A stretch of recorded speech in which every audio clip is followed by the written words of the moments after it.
My name is Layla, and I'm 37 years old. I work as a homemaker and have been married to my husband Jimmy for 13 years. Currently, we live together as a family of 4 with our daughter Karen and my mother-in-law. A few years ago, after my father-in-law passed away, we moved in with my mother-in-law at her home. Living with her turned out to be far from peaceful. Soon after we moved in, she began to criticize and harass me. "Is dinner ready?" she would demand as I cooked in the kitchen. "It better not take too long. Everyone's hungry." She would taste the food as I prepared it. "Layla, this pot roast has no flavor. It's awful," she'd complain. "How could you mess it up even after tasting it?"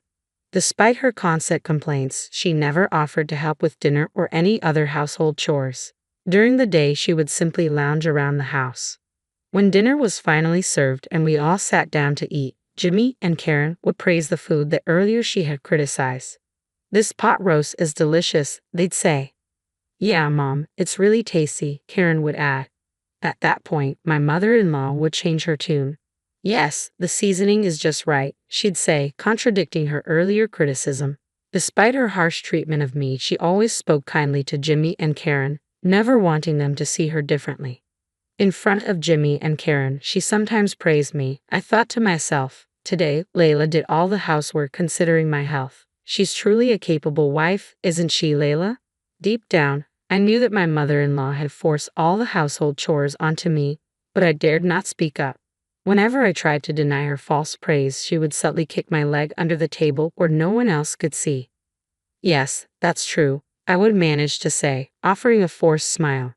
Jimmy, unaware of the truth, would thank me warmly. "Thanks for always being so kind to my mom," he'd say with a smile, believing her words despite the reality. I could never hide my bewilderment at my mother-in-law's blatant attitude. Because of this, Jimmy never noticed that I was being harassed. He even thought that my mother-in-law and I got along well. Jimmy cared deeply for his mother, especially after his father passed away. His concern for her was unmatched. I couldn't bring myself to say anything negative about my mother-in-law to Jimmy, who loved her dearly. This fondness for her was another reason I kept silent and never sought anyone's advice. When it was decided that we would move in with my in-laws, Karen exclaimed happily, "Yay, I get to live with Grandma now." She adored her grandmother, and they were very close, always playing together and even taking baths together. My mother-in-law's harassment towards me escalated. Once after I returned from shopping, I found the room in disarray. "Hey, mother-in-law, what happened? Why is everything so messy?" I asked, surprised. With a smug look, she replied, "I couldn't find something, and before I knew it, it became a mess." I knew the house would be turned upside down just from looking for something. Mother-in-law had surely done it to harass me. "Sorry, I'm going to dinner with friends now. Cleaning's on you," she added before quickly leaving the house. As expected, I ended up spending the entire day cleaning. I couldn't attend to any other chores. When mother-in-law returned home, she commented, "Laundry, dishes, cleaning, none of it's done.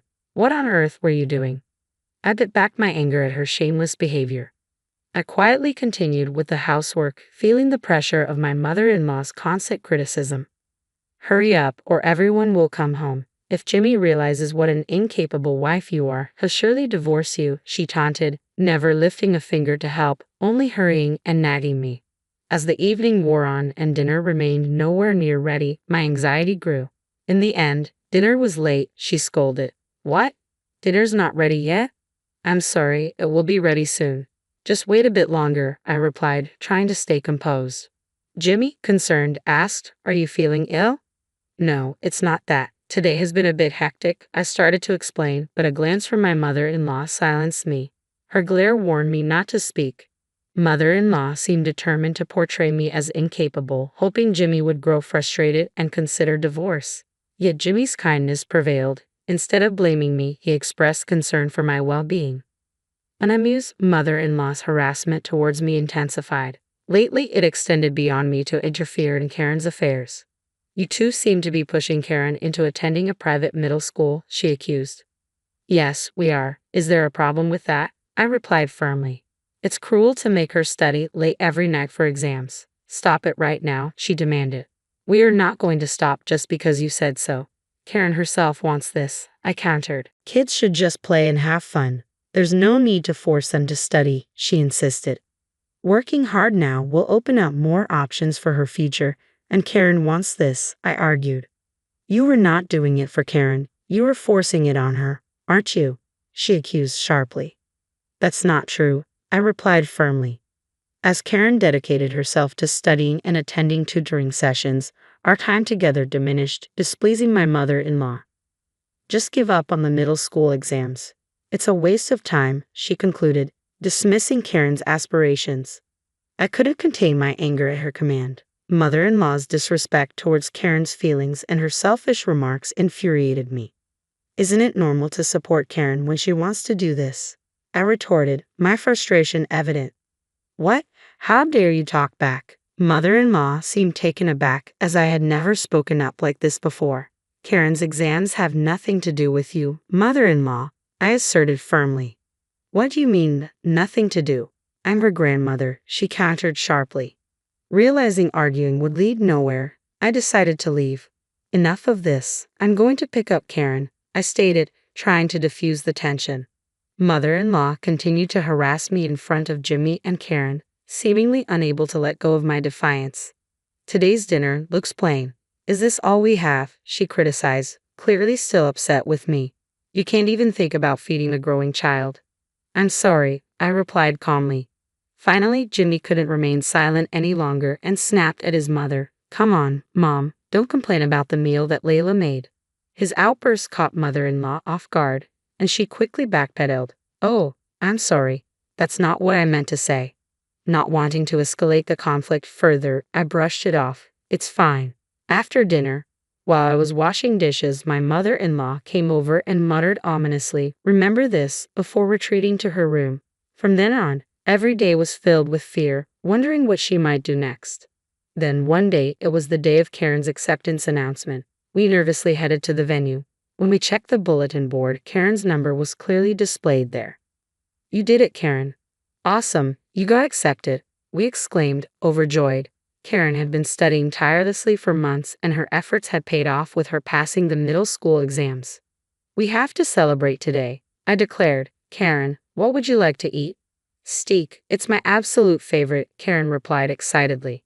Should we order delivery? Jimmy suggested. Hooray, Karen cheered. On my way home, I called the steakhouse and ordered a luxurious steak for delivery. We also decided to buy a cake, so I made a small detour to ask my mother-in-law to receive the steak delivery at the house. When I called her, she replied, "Understood, I'll take care of it." Due to various detours and delays, we didn't get home until well past lunchtime. I'm starving. I want to eat the steak now, Karen exclaimed eagerly as we arrived home. You're right, we're late. The steak should be here, so let's eat plenty, okay? I reassured her. As we entered the house, we ran into my mother-in-law's friends leaving, who all thanked us for the feast in unison before departing. I felt a sinking feeling in my stomach and hurried inside. The dining table was in disarray, the remnants of the steak delivery strewn about. Mother-in-law, did you eat the steak? I asked, trying to keep my composure. Ah, if it's the delivery steak, I enjoyed it with my friends at a luncheon. You'll pay for it later, she replied nonchalantly. What are you doing? I exclaimed, unable to hide my frustration. You were probably planning to order delivery and slack off from housework. I won't allow that, she retorted defiantly. This was supposed to celebrate Karen's success. I reminded her sharply. I had informed mother-in-law beforehand that today was the day Karen's acceptance to middle school would be announced, but she seemed to have forgotten or ignored my words. Karen and Jimmy arrived shortly after. Karen had overheard our conversation in the corridor and was in tears. Rayma saw me, Karen sobbed, her excitement turning to disappointment. Karen had been eager to share her success with her grandmother, but it seemed mother-in-law hadn't even remembered it was the day of Karen's announcement. I thought it was understandable for Karen to cry. Mom, today was Karen's middle school acceptance announcement. How could you forget such an important day? That's awful, I confronted my mother-in-law. She seemed unable to hide her agitation. What? Today, Layla? Why didn't you tell me earlier? I did tell you, I insisted, my frustration mounting. I was too certain to even feel angry. Karen worked hard and got accepted, so we were going to celebrate by eating her favorite steak, I continued, trying to reason with her. To think you'd eat it with your friends? I can't believe it, mother-in-law exclaimed defensively. No, it wasn't like that. I really didn't know, I countered. You didn't know? I called you about the delivery, didn't I? She challenged. I hesitated, unsure how to respond. Mom, did you eat it on purpose? Karen asked tearfully. On purpose, you say? Mother-in-law's face paled, and she began to sweat. Desperately, she tried to think of an excuse but seemed at a loss for words. I've suspected this for a while, but you really are harassing Layla, aren't you? I confronted her directly. It seemed Jimmy had a vague idea of what was going on, but since I hadn't talked to him about it, he had watched the situation unfold silently. Suddenly, mother-in-law approached Karen and said, I'm sorry. Let's all go to the steakhouse. I'll pack, Karen responded bitterly. I hate Grandma. She pushed mother-in-law away and rushed to her room. The shock of being rejected by her beloved granddaughter seemed to hit mother-in-law hard. She froze, sitting on the floor where she had landed. Later, I gathered the courage to tell Jimmy everything about how mother-in-law had been harassing me. Why didn't you tell me sooner? Jimmy asked, his expression grave. I couldn't say anything when I thought about you and Karen, I replied, feeling a mix of relief and regret. I'm sorry for forcing you to endure this all this time, Jimmy said earnestly. You don't have to endure it anymore. Jimmy suggested that we move to ensure I wouldn't be harassed anymore. Since Karen also expressed her desire not to live with mother-in-law anymore, we were able to leave the house without any reservations.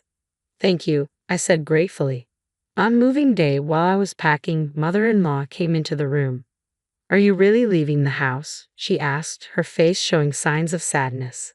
Yes, you must be glad to be away from someone you hate, I replied, trying to keep my emotions in check. I don't exactly hate you, mother-in-law said softly. Could you please leave? You're in the way of my packing, I replied firmly, trying to drive her out of the room. She suddenly began to plead, please don't leave. I'll apologize for everything. Please. I can't bear to be apart from Karen, mother-in-law cried, refusing to let go despite my explanations. Feeling stuck, I made a proposal. Actually, we are moving to my parents' house. If you really can't bear to be apart from Karen, will you come with us? There was a moment of silence, then unexpected laughter filled the room. My father has a very stern and scary face, I added, half-jokingly, knowing mother-in-law was aware of this. Surprisingly, she agreed. I understand. That's fine with me, she said, shocking me with her acceptance. It became clear that mother-in-law's desire to be with Karen outweighed everything else. Since she wouldn't dare to harass me in front of my parents, and knowing I could report any issues to my father, I reluctantly agreed to live together. Jimmy reassured me, if anything happens with my mom coming along, feel free to kick her out. So we all moved to my parents' house and our cohabitation began. My father, aware of how mother-in-law had treated me and disrupted Karen's celebration, didn't directly blame her. However, his silent disapproval was palpable, causing mother-in-law to speak less and appear downcast. When my mother-in-law moved in with us, she surprised me by readily helping with the housework and working hard. I couldn't help but chuckle at her transformed appearance. Life went on without incident for a while, but eventually, mother-in-law reached her breaking point and yelled, I'm sick of this house. My father is intimidating and Karen can't get through to him. Jimmy's attitude toward mother-in-law had grown colder as he struggled to endure various tensions. Karen, let's go home together. Mother-in-law tried to forcefully pull a resistant Karen out of the house. Mother-in-law, stop it. Can't you see Karen doesn't want to go? I intervened. It's better to be with me than in this house, mother-in-law insisted. Just then, my father arrived. What are you doing? Knock it off, he demanded. Frightened by my father's stern tone, mother-in-law froze in fear. I allowed you to live with us because you said you didn't want to be apart from your granddaughter. But if you try to take Karen against her will, I'll call the police for kidnapping, my father warned. I didn't mean it that way, mother-in-law muttered, visibly shaken. Hearing my father's outburst, Jimmy rushed over. Mom, what are you doing? Just leave us. We can't deal with you anymore. I'm cutting ties completely. No, no way, mother-in-law protested. Karen shook off mother-in-law's hand and screamed, Get out. Even mother-in-law seemed shocked by Karen's outburst, dropping her shoulders and leaving the house in tears. Now, she lives a lonely life back at her own house. Afterward, mother-in-law became reclusive and even neighbors and friends began to keep their distance. On the other hand, our family lives peacefully every day.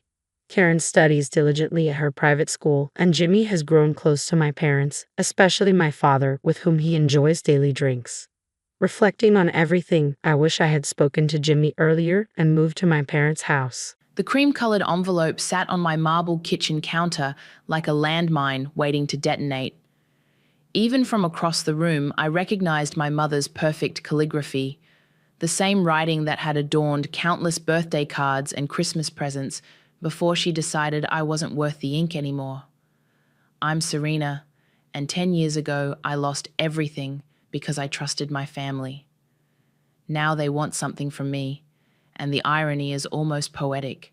"Just throw it away," Rosalie said, sipping her coffee at my breakfast bar. "You don't owe them anything." I picked up the envelope, its weight substantial, expensive paper stock announcing its importance. "No, I want to see what kind of mental gymnastics they're attempting this time." Inside was an invitation, gold-leafed and pristine. I read it aloud. "We cordially request the honor of your presence." No, wait. I laughed, a sharp, bitter sound. They're requesting the honor of my mansion. They want me to host their 50th wedding anniversary celebration. The audacity, Rosalie whispered, shaking her head. After everything they did? The memories crashed over me like a wave. Standing in the rain outside my foreclosed house, desperately dialing their number while the answering machine picked up again and again. Watching through social media as they celebrated Caleb's innovative startup with champagne in Hawaii while I slept in my car, too proud to tell anyone but Rosalie what had happened. My phone buzzed. Mother's number. I put it on speaker. "Serena, darling, did you receive our invitation?" Her voice dripped honey, the same tone she used when she convinced me to co-sign that mortgage. "Your father and I thought it would be wonderful to celebrate in your beautiful home. You've done so well for yourself." "Funny how you notice that now," I replied, keeping my voice level. 10 years ago, you couldn't even return my calls?" "Oh, sweetheart, ancient history. Family should forgive and forget. Besides, Caleb feels terrible about everything." I caught Rosalie's eye. She was making gagging motions. "Does he?" I asked. "Terrible enough to pay back the $300,000 you stole from me to fund his failed app?" "We didn't steal anything," Mother's voice sharpened. "We made a family decision. You were always so dramatic about these things. If you'd just been more supportive." "Supportive?" My laugh could have cut glass. "I supported all of you. I worked 2 jobs while going to college. I made half the mortgage payments on that house, and you remortgaged it behind my back for Caleb's pipe dream. Your brother had a vision. Your brother had a cocaine habit and a gambling problem, but sure, let's call it a vision." Silence crackled over the line. Then, softer. "Serena, please. It would mean so much to your father and me. Everyone's been asking about our anniversary plans. The Kellys, the Manns. We can't exactly tell them our daughter refused to help us celebrate." And there it was. The real reason, their precious reputation. I looked around my kitchen, all marble and chrome, floor-to-ceiling windows overlooking the city. Every inch bought with my own blood, sweat, and tears. Every dollar earned while they pretended I didn't exist. "You know what?" "Yes." Rosalie's head snapped up. "Really?" Mother's voice brightened. "Oh, darling, I knew you'd—" "I'll host your party," I continued. "I'll give you the celebration you deserve." After hanging up, Rosalie stared at me. "Please tell me you're not actually doing this out of the goodness of your heart." I walked to my home office and opened the bottom drawer of my filing cabinet. Inside was a red folder I'd been adding to for 10 years.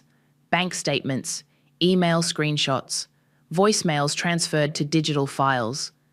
A photograph of me standing outside my old house the day of the foreclosure, taken by a newspaper reporter who thought I was just another casualty of the housing crisis. "They want to celebrate their perfect family?" I smiled, running my fingers over the folder. "Then let's give everyone the full picture, in high definition." Rosalie's eyes widened as understanding dawned. "Serena, what exactly are you planning?" "Mother always said presentation is everything." I pulled out my phone and scrolled to a contact I'd been saving for just the right moment. And I know just the videographer to help us with ours. The phone rang twice before Jordan answered. I need someone to document a very special family reunion, I said. One where the truth finally gets its moment in the spotlight. I could practically hear Rosalie grinning behind me as I added, and trust me, it's going to be one hell of a show. The string quartet can set up here, I told the event planner, gesturing to the grand foyer's curved staircase. And the catering stations will line the east wall of the ballroom. Jordan whistled as he panned his camera around the space. This place is something else. Hard to believe you built all this in 10 years. Spite is a powerful motivator, I said, checking my watch. Rosalie should be here soon with the special materials. On cue, my best friend burst through the front door, carrying a sleek laptop and several USB drives. Got everything we need, including that voicemail you never deleted. My stomach clenched at the memory. Mother's voice, syrupy sweet. Caleb really needs this, honey. Don't be so selfish. Family helps family. Jordan lowered his camera. So walk me through the plan again.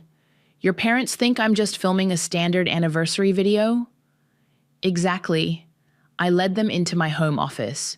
You'll capture all the usual moments, guests arriving, toasts, dancing, but you'll also get their reactions when we show them this. I pulled up a carefully edited montage on my computer, screenshots of desperate text messages I'd sent them, bank statements showing the unauthorized mortgage withdrawal, social media posts of their luxury vacations while I worked minimum wage jobs. Jesus, Jordan muttered, watching the footage. They really left you with nothing? Almost nothing. I opened my desk drawer and pulled out a crumpled envelope. I kept my last pay stub from the diner. 12 hours on my feet, making $7.25 an hour, while they were posting photos from their cruise with Caleb. Rosalie squeezed my shoulder. Remember when you stayed with me? You worked 3 jobs and still found time to take online business courses. Had to. No one else was going to save me. I stood up, straightening my blazer. Now, let's talk about the menu cards. I pulled out a sample, elegant cream cardstock with gold lettering. Look closer, I said, holding it up to the light. The watermark was barely visible, a miniature reproduction of the foreclosure notice. Damn, Jordan said admiringly. That's cold. I learned from the best. I smiled thinly. Mother always said attention to detail matters. The doorbell rang. Through the security camera, I saw the florist waiting with sample arrangements. Come on, I told them. We have more staging to do. As we walked through the mansion, I pointed out strategic locations for Jordan's hidden cameras. We need to capture every reaction, every whispered comment, every moment they realize their perfect family facade is crumbling. The florist gushed over the house while setting up her samples. Such a beautiful home. Your parents must be so proud. I saw Rosalie bite back a laugh. Oh, they had nothing to do with this place, I said pleasantly. In fact, they've never even visited before. The florist's smile faltered. But they're having their anniversary party here? Ironic, isn't it? I selected a dramatic arrangement of white lilies, Mother's favorite. We'll need these on every table. And make sure they're fresh. Nothing worse than watching something beautiful decay in front of everyone's eyes. After the florist left, Jordan reviewed some test footage on his camera. The lighting in here is perfect for capturing every expression. No one will be able to hide their reactions. My phone buzzed. A text from Mother. Darling, Caleb mentioned he'd love to give a speech at the party. Wouldn't that be wonderful? I showed it to Rosalie, who rolled her eyes. Want to bet he uses it to pitch his latest business idea to your guests? Let him, I said, typing back a cheerful, of course. The more rope they give themselves, the better. We worked through the afternoon, perfecting every detail. Jordan set up his equipment while Rosalie helped me choose the perfect spots to plant our evidence. Years of collected proof, hidden in plain sight throughout the party. As the sun set, Casting long shadows through the floor-to-ceiling windows, I stood in the ballroom where everything would unfold. "Having second thoughts?" Rosalie asked quietly. "I thought about the night they changed the locks on my house, how I'd stood in the rain, watching through the windows as they packed up my belongings, how Mother had seen me but turned away, closing the curtains." "No," I said, my voice steady. "They chose their golden child 10 years ago. Now they can watch their golden anniversary turn to ash." Jordan checked his watch. "I should head out. Big day tomorrow. Lots of prep work." As they left, I remained in the ballroom, imagining the scene that would unfold in just a few days. The shocked gasps, the horrified whispers, the moment my parents would realize that their perfect family portrait was about to be reframed in perfect, merciless detail. "Time to come home, Mother," I whispered to the empty room. "I've been waiting to welcome you properly." The string quartet's music floated through my mansion as guests arrived in their designer best. Jordan circulated with his camera, capturing the artificial warmth of family reunions while I played the perfect hostess. "Darling," Mother air-kissed my cheeks, her diamond earrings catching the light. "Everything looks absolutely magnificent, though perhaps the lilies are a touch aggressive for the space?" Before I could respond, Father wrapped me in a stiff hug. "Princess, you've outdone yourself. Always knew you had it in you to be successful." "Did you?" I kept my smile fixed. "Funny, I don't remember that vote of confidence when I needed it." He laughed uncomfortably and drifted toward the bar. "Serena," a familiar voice dripped with false enthusiasm. "Still living alone in this massive house. Such a shame." I turned to face Hadley, who'd apparently aged through spite and Botox. "Hadley, still living with your parents? Such a choice." She flushed. "I'm between properties, actually. Speaking of which, your brother was just telling me about his exciting new venture." "Was he?" I spotted Caleb holding court near the champagne fountain, gesturing dramatically to a group of older men. "Excuse me, I should say hello." As I approached, I caught the tail end of his pitch. "Revolutionary blockchain integration with sustainable agriculture. Ground floor opportunity." "Caleb," I interrupted smoothly, "wonderful to see you're still innovating." He turned, his smile not quite reaching his eyes. "Sis, I was just telling these gentlemen about my new startup. Actually, since you're here, maybe we could discuss potential investment." "Oh, honey," I patted his arm. "I learned my lesson about investing in family the hard way. But I'm sure these nice men would love to hear about your last venture, the one with the cryptocurrency for pets." The investors exchanged glances and began to drift away. "You always were jealous of my vision," Caleb hissed once they were gone. "Vision?" I laughed. "Is that what we're calling it now?" Jordan appeared with his camera. "Would you mind if I got some footage of the siblings together for the anniversary video?" "Of course not!" I pulled Caleb close, feeling him stiffen. "We have so many wonderful memories to share." "Perfect," Jordan said. "Maybe tell me about growing up together?" "Oh, Caleb was always the star," I said brightly. "Remember that time you needed emergency cash for your tech conference in Vegas? The one that somehow coincided with March Madness?" Caleb's grip on my shoulder tightened. "That's ancient history." "Is it? Funny how some debts never seem to get old." Mother's voice cut through the tension. "Everyone, Franklin is giving tours of Serena's lovely home.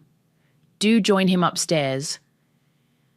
I excused myself and followed the tour group, staying just out of sight. Jordan trailed behind, camera rolling. And of course, we helped Serena get her start, Father was saying to the assembled guests. Always believed in investing in our children's futures. The crystal champagne flute in my hand nearly cracked under my grip. "Both your children seem so successful," someone commented. "You must be very proud." "Oh yes," Mother chimed in, though Serena was always so independent, wouldn't let us help much, not like Caleb, who understood the importance of family support. Rosalie appeared at my elbow. "Need a drink?" Need several. I watched the tour continue down the hall. They're rewriting history right in front of everyone. Not for long. She nodded toward Jordan, who was capturing every word. The party continued, a glittering facade of family unity. I played my part perfectly, the grateful daughter, the generous host, the successful entrepreneur sharing her good fortune. Then I overheard it. Frankly, Mother was telling her bridge club friends in a staged whisper, we were worried about Serena for a while, so angry about that house situation, when we were only trying to help both our children equally, but look how well it turned out. Sometimes tough love is the best medicine. The crystal flute finally snapped in my hand. Shit, Rosalie muttered, quickly helping me clean up the mess. You're bleeding. I watched a drop of blood stain the pristine marble floor. Good, let it stain. Let something real mark this fake celebration. Almost time, Jordan whispered as he passed, patting his equipment bag meaningfully. I looked around my mansion, now full of people who'd watched me fall and never offered a hand up. Who'd believed every lie my parents told about my selfishness, who were even now consuming my food and drink while swallowing the fiction that my success was somehow a family achievement. Ladies and gentlemen, I heard Father announce, if you'll all proceed to the ballroom, we have a special video presentation prepared. I caught Rosalie's eye and nodded. Showtime. The ballroom buzzed with anticipation as guests found their seats. Jordan stood by the projection system, giving me a subtle thumbs up. Everything was ready. Before we begin the video, Mother announced, champagne flute raised, I'd like to say a few words about family unity. I caught Rosalie rolling her eyes behind her own glass. Franklin and I have been blessed with 2 wonderful children, Mother continued, her voice thick with performative emotion. Through all life's ups and downs, we've supported each other unconditionally. My hand tightened around my fresh champagne glass. Next to me, Caleb smirked. Even when times were tough, Mother's gaze swept the room, we made sacrifices for each other. That's what real family does. Sacrifices? I couldn't help myself. Would you like to elaborate on those sacrifices, Mother? She faltered for just a moment. Well, of course, dear. Like when we helped you learn independence. A few guests chuckled. I stood up. That's an interesting way to phrase it. I moved to the front of the room.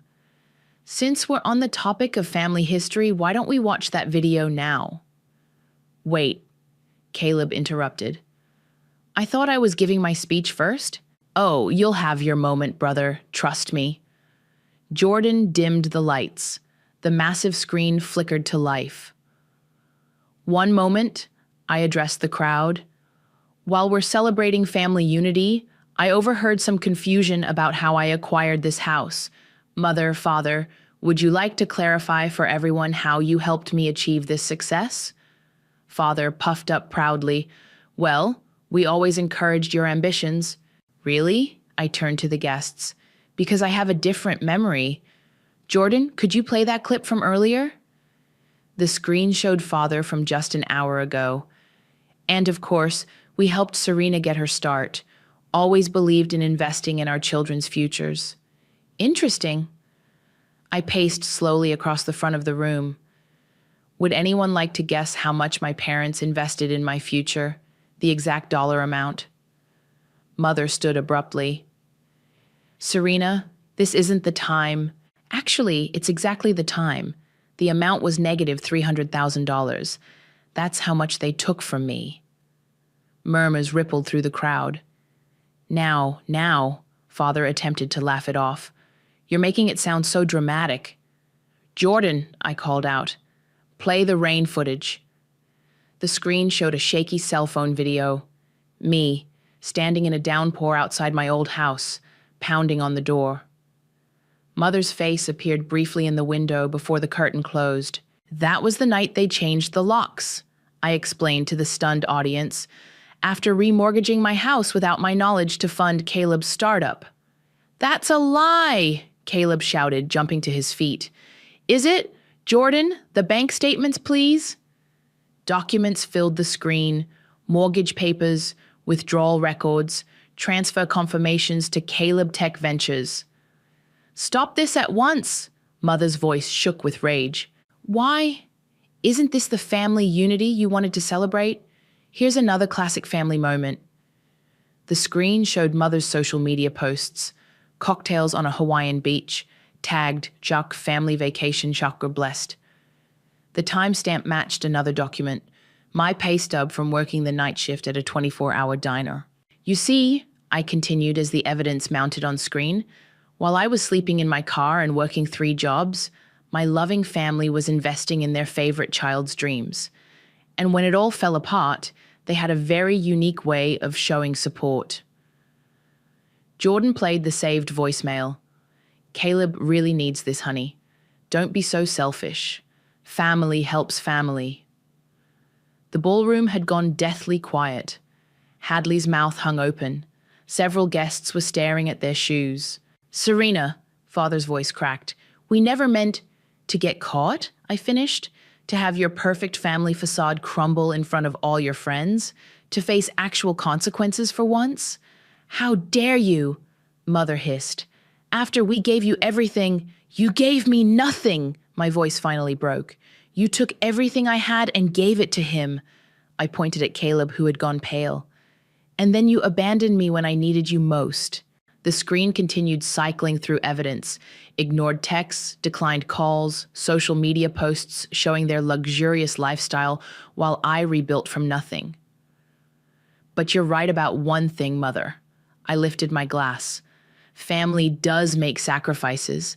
I sacrificed my trust, my home, and 10 years of my life learning that lesson. And now you get to sacrifice your reputation. Jordan's camera panned across the horrified faces of the guests. Mother's mascara had begun to run. Father seemed to have aged a decade in minutes. And Caleb was already edging toward the door. Now then, I smiled at the stunned crowd. Who's ready for the main feature? The opening montage started innocently enough. Childhood photos set to soft piano music. Me and Caleb building sandcastles. Family picnics. Christmas mornings. Oh, how precious, someone whispered. Then the music changed. A harsh electronic beat replaced the gentle piano.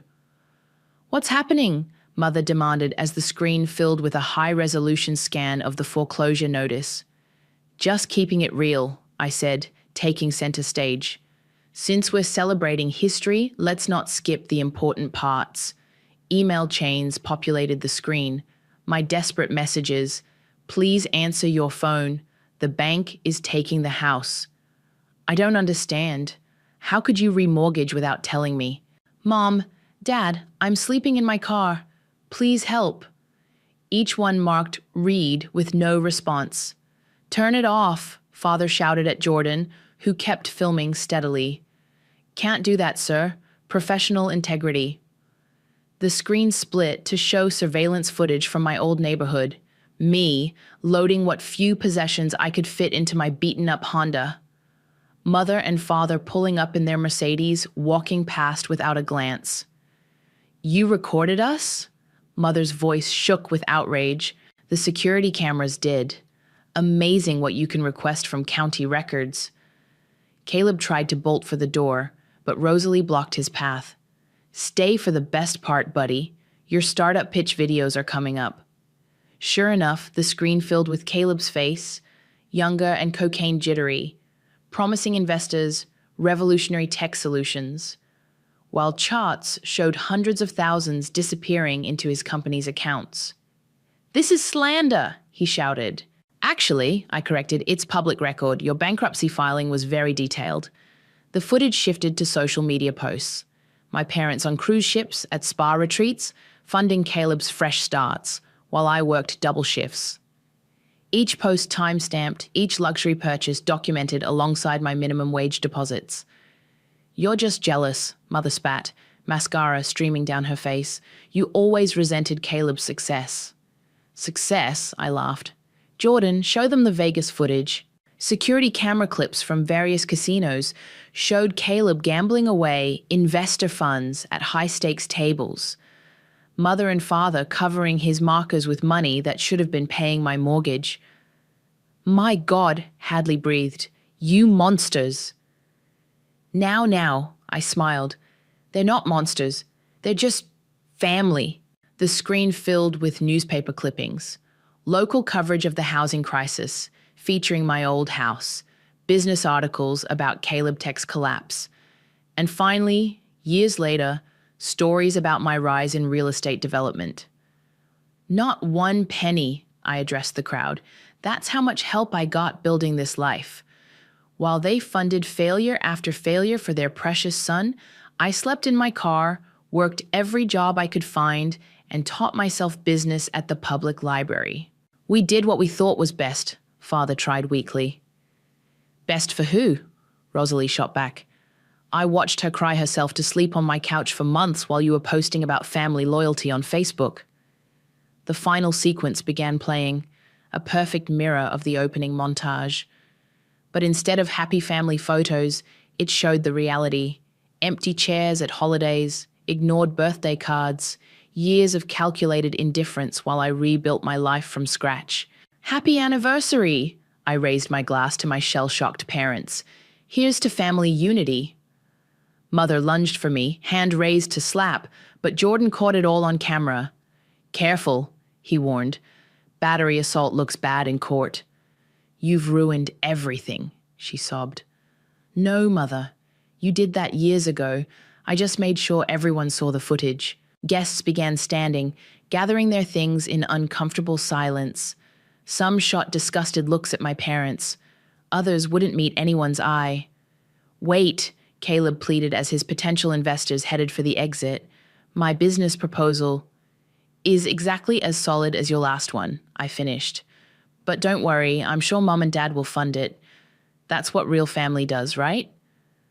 Father sagged in his chair, looking ancient. "I never thought. We never meant it to go this far." "Funny." I walked to the screen, now showing that final image of me outside my foreclosed house. "That's exactly what I thought when you changed the locks." The ballroom had nearly emptied. Only my parents, Caleb, Rosalie, Jordan, and a lingering Hadley remained. "Well," I smiled at my trembling mother, "I think that's enough family history for one night." "Jordan, did you get everything?" He patted his camera. "Every second, including all the guest reactions." "Perfect." I turned to my family. "The exit is that way. Try not to steal anything on your way out, though I suppose old habits die hard." The aftermath was exactly as chaotic as I'd expected. Guests fled like rats from a sinking ship, their expensive heels clicking rapidly across my marble floors. Some paused only long enough to grab their gift bags, now ironically stuffed with USB drives containing copies of the full video presentation. "You've destroyed this family," Mother's mascara-stained face contorted with rage. "Is that what you wanted?" "Destroyed?" I laughed. "No, Mother, I just showed everyone what you already broke."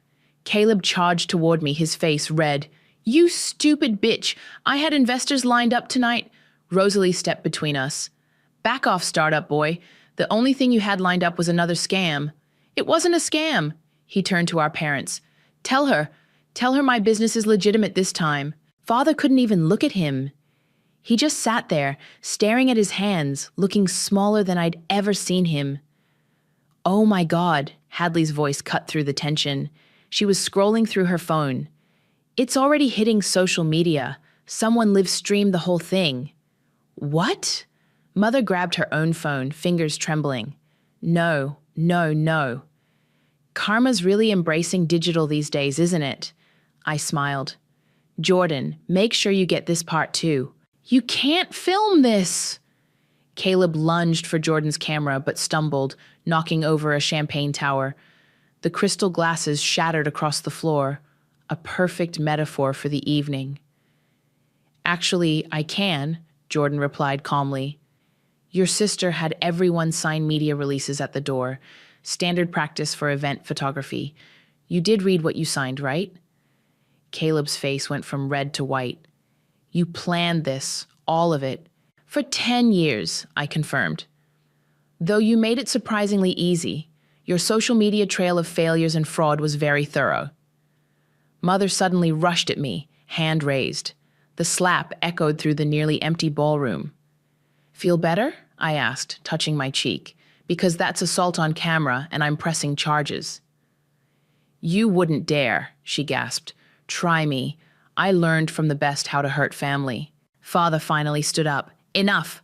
Reagan, let's go. We need to think. Think? I scoffed. That's a first. He turned to me, aged eyes wet. I didn't think it would go this far. You keep saying that, I noted. But how far did you think abandoning your daughter would go? How far did you think stealing her house would go? We didn't steal, Mother began, but Hadley cut her off. Actually, Mrs. Daniels, you did. Everyone turned to look at her. My mother's a real estate attorney, remember? She looked over the original deed when I showed her the video. Serena's name was never legally removed. What you did wasn't just cruel, it was fraud. The silence that followed was deafening. Fraud? I tested the word. Jordan, did you get that confession on camera too? He nodded, still filming. Caleb grabbed Mother's arm. We need to leave, now. Before I what? I stepped closer. Before I press criminal charges? Before I sue you all for everything you've got left? Or before I send this footage to every investor and business contact in your phone? You wouldn't, he whispered. I pulled out my phone and held it up. I already did. Check your email. His phone started buzzing immediately. From the look on his face, his investors were not happy. Let's go, Father said quietly, pulling Mother toward the door. There's nothing left to say. Oh, there's plenty left to say, I called after them. But I think the video says it all better than I could. They shuffled out, a broken parade of designer clothes and destroyed pretenses. Only Hadley lingered. For what it's worth, she said, I always knew something was wrong about their story. The way they talked about you after everything. It never added up. Thanks, I replied, though you could have said something sooner. She shrugged. Would it have helped? Probably not. After she left, Rosalie hugged me tight. You okay? I touched my cheek where Mother's slap still stung. Better than okay, I feel light. Jordan lowered his camera. That's a wrap, I guess. Want me to edit together a highlight reel? Please, make sure to include Mother's assault. My lawyer will want to see that. You're really pressing charges? Rosalie asked. I looked around my empty ballroom, at the shattered champagne glasses and abandoned gift bags, at the screen still frozen on that image of me in the rain, homeless and desperate while they lived their best lives. Yes, I said firmly. It's time they learned about consequences, the hard way, just like I did. My phone wouldn't stop buzzing the next morning.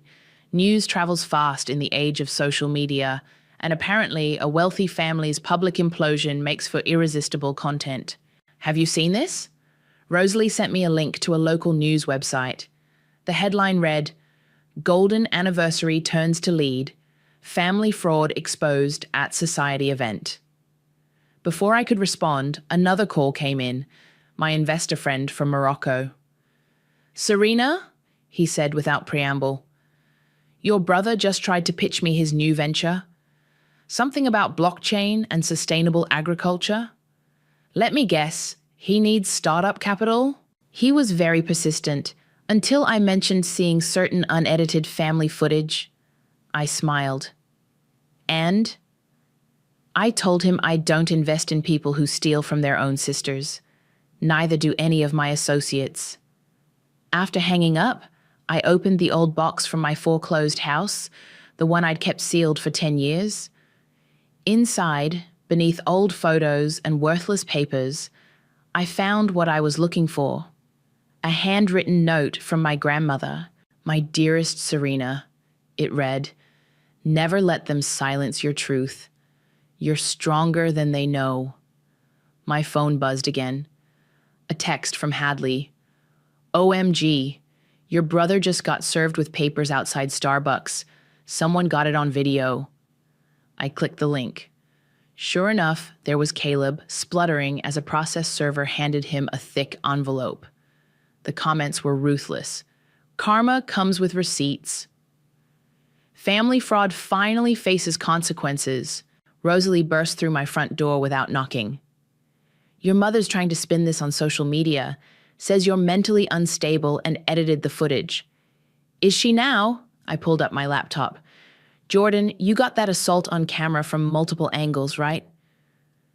Already sent it to your lawyer, he replied via text, along with the signed media releases and unedited footage. My lawyer called next. They're trying to claim defamation, she said, sounding amused. I reminded them that truth is an absolute defense.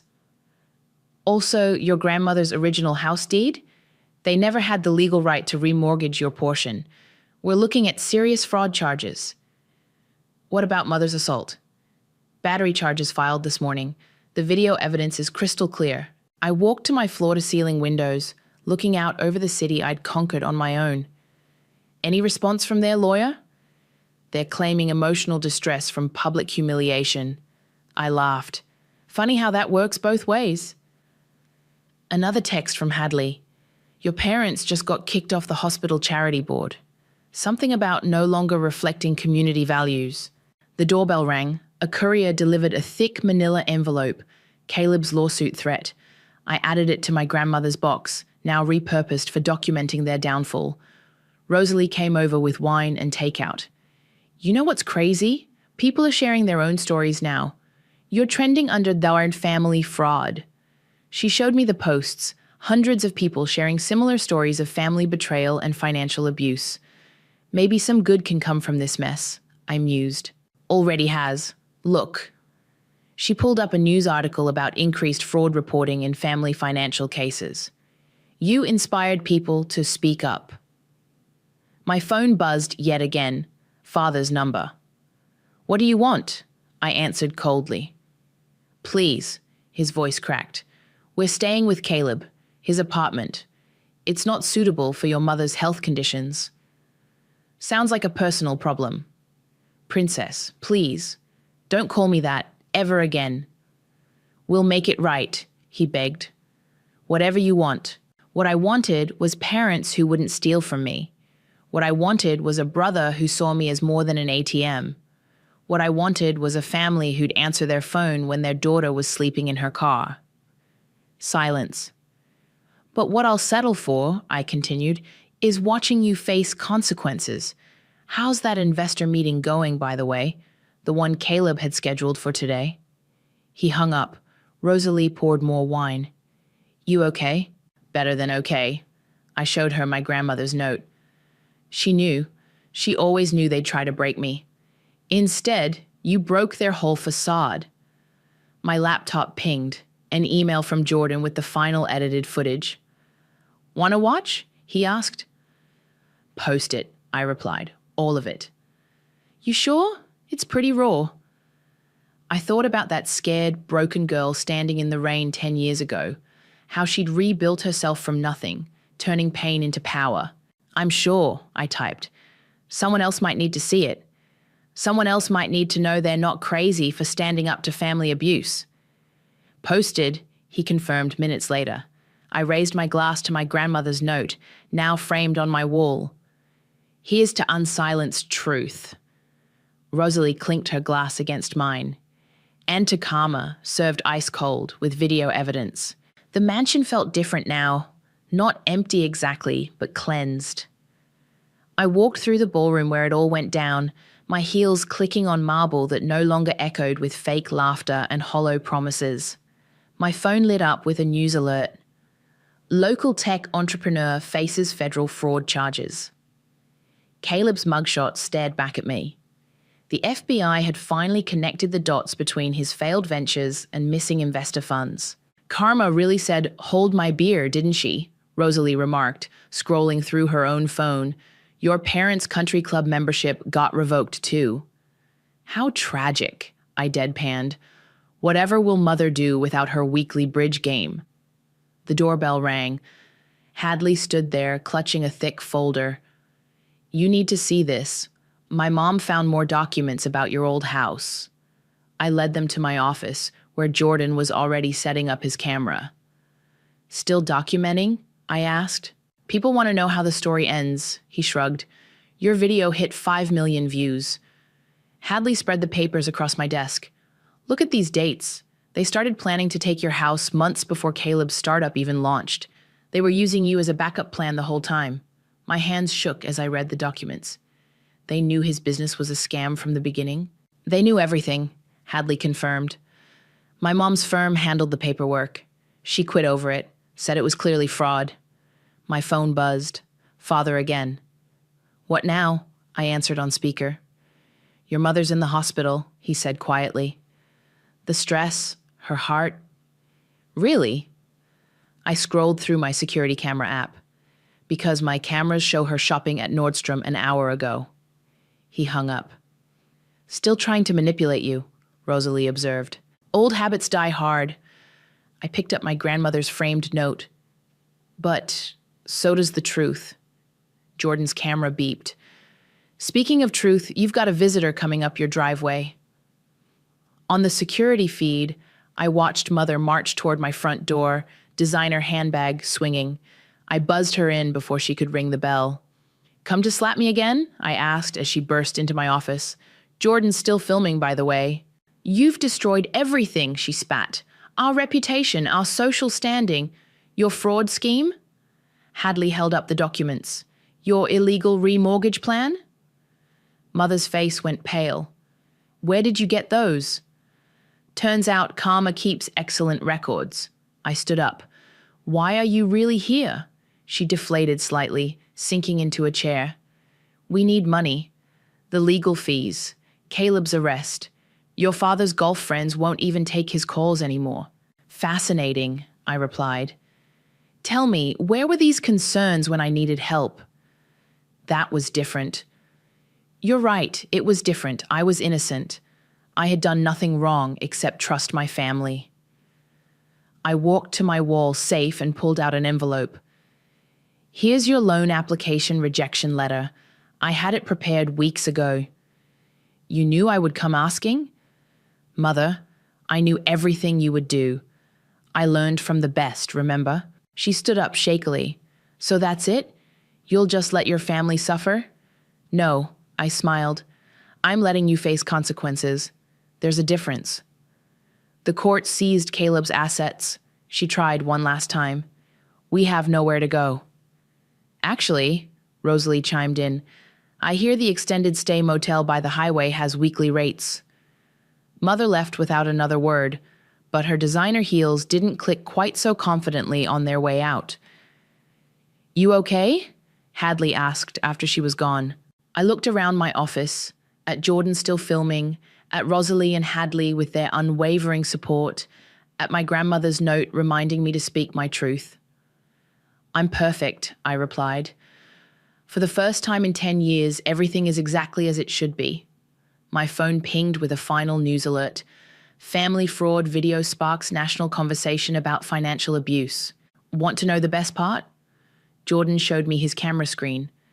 Every time they try to spin this, every time they play victim, every time they attempt another manipulation, it's all documented. Their lies don't work anymore. They never will again, I said firmly. Rosalie raised an eyebrow. Any regrets? I walked to my window, looking out at the city I'd built myself back up in. Somewhere out there, my parents were facing a future without their social masks.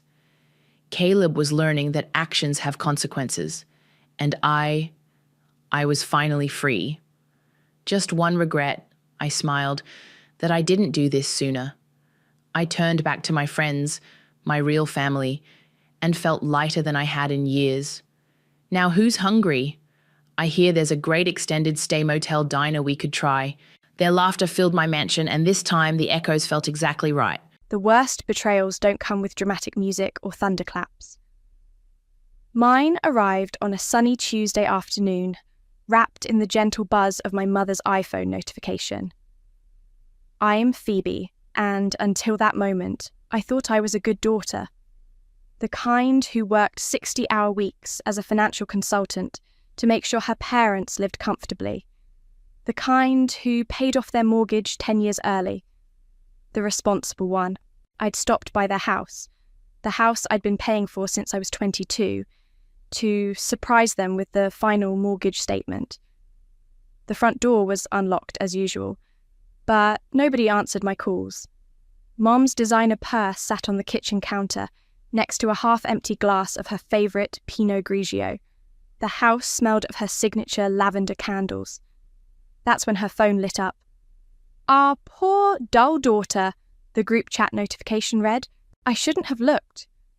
But when you've spent a decade of your life supporting people, only to see your name attached to the words poor and dull, something snaps inside you. My fingers moved before my conscience could catch up. The phone wasn't locked. Mum never remembered her passwords. Nora, did you see what Phoebe wore to the charity gala? That navy pantsuit again. Mum, at least she paid for the tickets, though I wish she'd bring someone other than that loud friend of hers. Dad, Hayley, birds of a feather, two career women who wouldn't know fun if it bit them. Nora, can't believe she's still single. Even her bank account can't make up for that personality. Mum, speaking of bank accounts, think she'll notice if we use the house fund for my spa weekend. Dad, she never checks, too busy colour-coding her spreadsheets. My hands were shaking. 10 years of messages, 10 years of mockery, manipulation and theft. I scrolled further, each message burning deeper than the last. Nora, remember when she tried dating that guy from her office? He ghosted her after meeting us. Mum, because she's exactly like I warned him. All work, no spark, just like her Aunt Martha. Dad, at least Martha had cats. Phoebe just has her precious financial reports. The sound of a car door slamming outside jolted me back to reality. I quickly placed the phone exactly where I'd found it, grabbed my bag and slipped out through the back door. As I reached my car, I heard Mum's voice floating through the kitchen window, talking to Dad. Did you get my text about Phoebe's bonus? Think we can convince her to help with the beach house renovations? I sat in my car, hands gripping the steering wheel until my knuckles turned white. The mortgage statement I'd brought to celebrate with them crumpled in my lap. That night, I didn't cry. Instead, I called the one person who could help me turn this nightmare into something else. Oliver Matthews, my childhood friend turned real estate attorney. Oliver, remember when you said the house contract had some interesting clauses? I need to know everything. His voice was careful, professional. The conditional gifting clause? Phoebe, what's going on? I found something today. Actually, I found everything. My voice was steady, surprising even me. Tell me how to take back what's mine. Come to my office first thing tomorrow. Bring all the documentation you have. After hanging up, I opened my laptop and began downloading 10 years of bank statements, transfer records and email threads. Every receipt, every transaction, every emergency that required my financial intervention. My phone buzzed with a text from Mum. Darling, we missed you today. Come for dinner on Friday. Your father's grilling his famous steaks. I stared at the message, at the fake warmth, hiding years of contempt. For the first time in my adult life, I didn't respond immediately. Instead, I typed a single sentence into a new document. The house that mockery built? Then I began to write everything down. Every insult, every borrowed dollar, every time they'd laughed at my expense. By midnight, I had a blueprint for something they'd never see coming, because they were right about one thing. I am methodical, I do colour code my spreadsheets, and now I was going to use those same skills to dismantle the comfortable life they built on the back of their poor, dull daughter. My phone buzzed again. Mum, Phoebe, dinner on Friday? This time I replied, wouldn't miss it. Let them think I'm predictable. Let them think I'm dull. They're about to learn that the quiet ones are the ones you should watch out for. Friday night arrived with the scent of grilled meat and fresh lies. I'd spent 3 days rehearsing my performance, practicing the same pleasant smile I'd worn for years. The folder labelled Newton Deeds Drafts sat innocently in my bag, ready for its role. Sweetheart, Mum air-kissed my cheeks, her diamond bracelet catching the light, the same bracelet I'd bought her last Christmas. You look comfortable.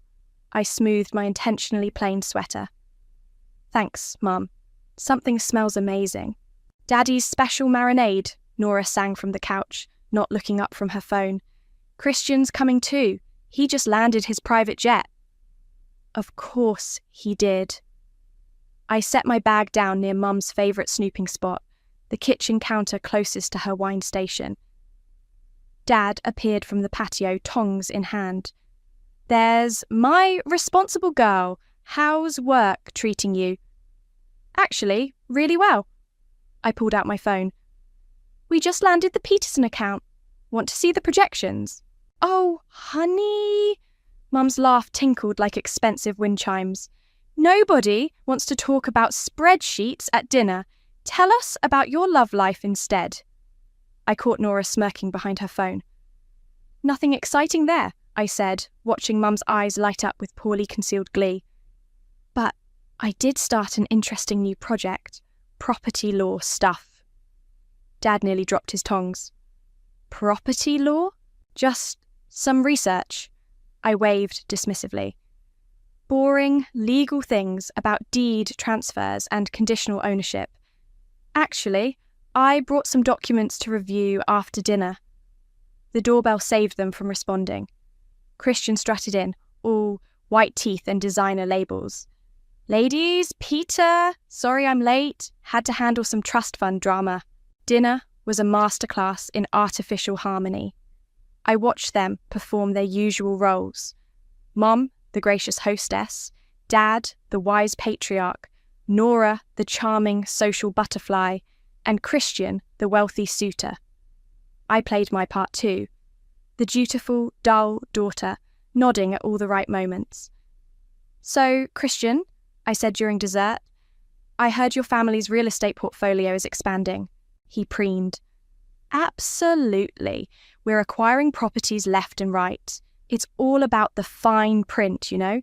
Hidden clauses can make or break a deal. Fascinating. I reached for my bag. Actually, I have some documents. Oh, Mum jumped up. Who wants coffee? Phoebe, help me in the kitchen. In the kitchen, she gripped my arm. Darling, you're not boring everyone with work talk again, are you? Sorry, Mum, you know me. All business, no fun. Her smile tightened. At least you know your strengths, sweetheart. After coffee, I made my exit, accidentally leaving the folder behind. Through my rearview mirror, I watched Mum hover by the front door, waiting until my car turned the corner. My phone buzzed 20 minutes later. Nora. Hey, sis, you left some papers here. Me. Oh, no! Important stuff. I'll grab them tomorrow. Nora. What's this about the Newton family? Me. Just research. Boring legal stuff, like always. I smiled at my phone, picturing Mom frantically flipping through the documents. Contracts with just enough highlighting to seem suspicious, property clauses that would send her running to Google, and one very interesting paragraph about revoking ownership rights. My real phone, a new one they didn't know about, lit up with notifications from their group chat. Mum. She's up to something. Those papers mention Christian's family. Nora. Think she's investigating Christian? Dad. Now, hold on. Our Phoebe doesn't have a devious bone in her body. Mum. Peter, She's your daughter. Remember your mother's will? Dad, I'll call her tomorrow. Feel her out. Right on cue, my old phone rang. Dad's number. Sweetheart, just checking in. You seemed different tonight. Different how, Dad? Just, is everything okay? At work? With your finances? I let the silence stretch uncomfortably. Actually, Dad, I've been meaning to talk to you about some financial matters. Oh! His voice rose slightly. What kind of matters? Nothing urgent. Just some paperwork I need to review about the house. Another pause. The house? Like I said, nothing urgent. We can talk next week. Love you, Dad. I hung up, imagining him scrambling to check their accounts, wondering what his boring, predictable daughter might have discovered. My new phone buzzed again. Mum, she knows something. Peter, what if she found out about the remodel money? Nora, or my Santorini fund? Dad, everyone calm down. This is Phoebe we're talking about. She probably just filed her taxes early. I closed the chat and texted Oliver. Bait taken. How long until they notice the account changes? His response came quickly. Given their spending habits, I'd say about 48 hours. Ready for phase 2? Ready, I typed back. Time to show them just how boring I can be. Oliver's office hadn't changed since we were kids sneaking in to raid his father's candy drawer. Now, 20 years later, he sat behind the same mahogany desk, reviewing my documentation with careful eyes. This is... He adjusted his glasses. Phoebe, this is extensive. I leaned forward. Tell me about the gratitude clause. Right. He pulled out a highlighted contract. When you set up the house gift, we included a standard moral conduct provision. Basically, if they demonstrate bad faith or misuse of the gift, you can revoke it. And 10 years of mockery and secret theft counts as bad faith. He spread out the printed screenshots from their group chat. This is a slam dunk. But Phoebe, he looked up, his expression softening. Are you sure you want to do this? They're still your family. Were they family when Mom told everyone at my college graduation party that I'd settle for finance because I couldn't get into medical school? I remember that day. Oliver's jaw tightened. Your dad laughed and said at least you'd make enough to support their retirement. Funny how prophecies come true. I stood up pacing. You know what Mum said when I got my first bonus? Finally, you can replace those tragic IKEA pieces in our living room. And you did. Of course I did. I bought them a $12,000 sectional that they let Nora's dog destroy. Because nothing I give them matters. I'm just their personal ATM. Oliver started typing. I'll begin the paperwork today, but they won't go down without a fight. Good, I smiled. I'm counting on it. My phone buzzed. Mum calling. I put it on speaker. Darling, I'm worried about you. Why's that, Mum? You seem stressed lately. Maybe you should take some time off work. Come stay with us for a while. I caught Oliver rolling his eyes. Actually, Mum, I'm at my lawyer's office right now. Silence, then, lawyer? Whatever for? Just reviewing some property documents. Nothing to worry about. Property? Phoebe, is this about those papers you left here? Because I didn't... What, Mum? Didn't read them? Another pause. Of course not. I would never... Mum, I have to go. My lawyer needs me to sign some things. I hung up, watching 3 dots appear in the family chat almost immediately. They're panicking, I told Oliver. How long until the account freezes take effect? He checked his computer. The property tax account is already locked. Maintenance fund freezes tonight. You sure about the timing? Positive. Mum always pays her spa membership on the 3rd. Dad's golf dues come out on the 5th. And Nora, I smiled. Nora's Santorini deposit is due next week. You've thought of everything. I learned from the best. Dad always said attention to detail was my only talent. Oliver's face darkened. I never understood why you let them treat you like that. Because I thought if I just gave enough, proved enough, they'd finally... I stopped, swallowing hard. They'd finally love you properly? Pathetic, right? Oliver stood up, coming around his desk. No, human. But Phoebe, you deserve better than waiting for love from people who see you as their personal bank. My phone buzzed again, a text from Nora. Hey sis, weird question. Did you change the passwords on the house accounts? Can't access my travel fund. I showed Oliver the message. Should I respond? Not yet. Let them stew. As if on cue, Dad's name popped up on my screen. Phoebe? Princess? We need to talk about these account issues. Hi, Dad. In a meeting. What issues? Don't play games, young lady. Your mother is very upset.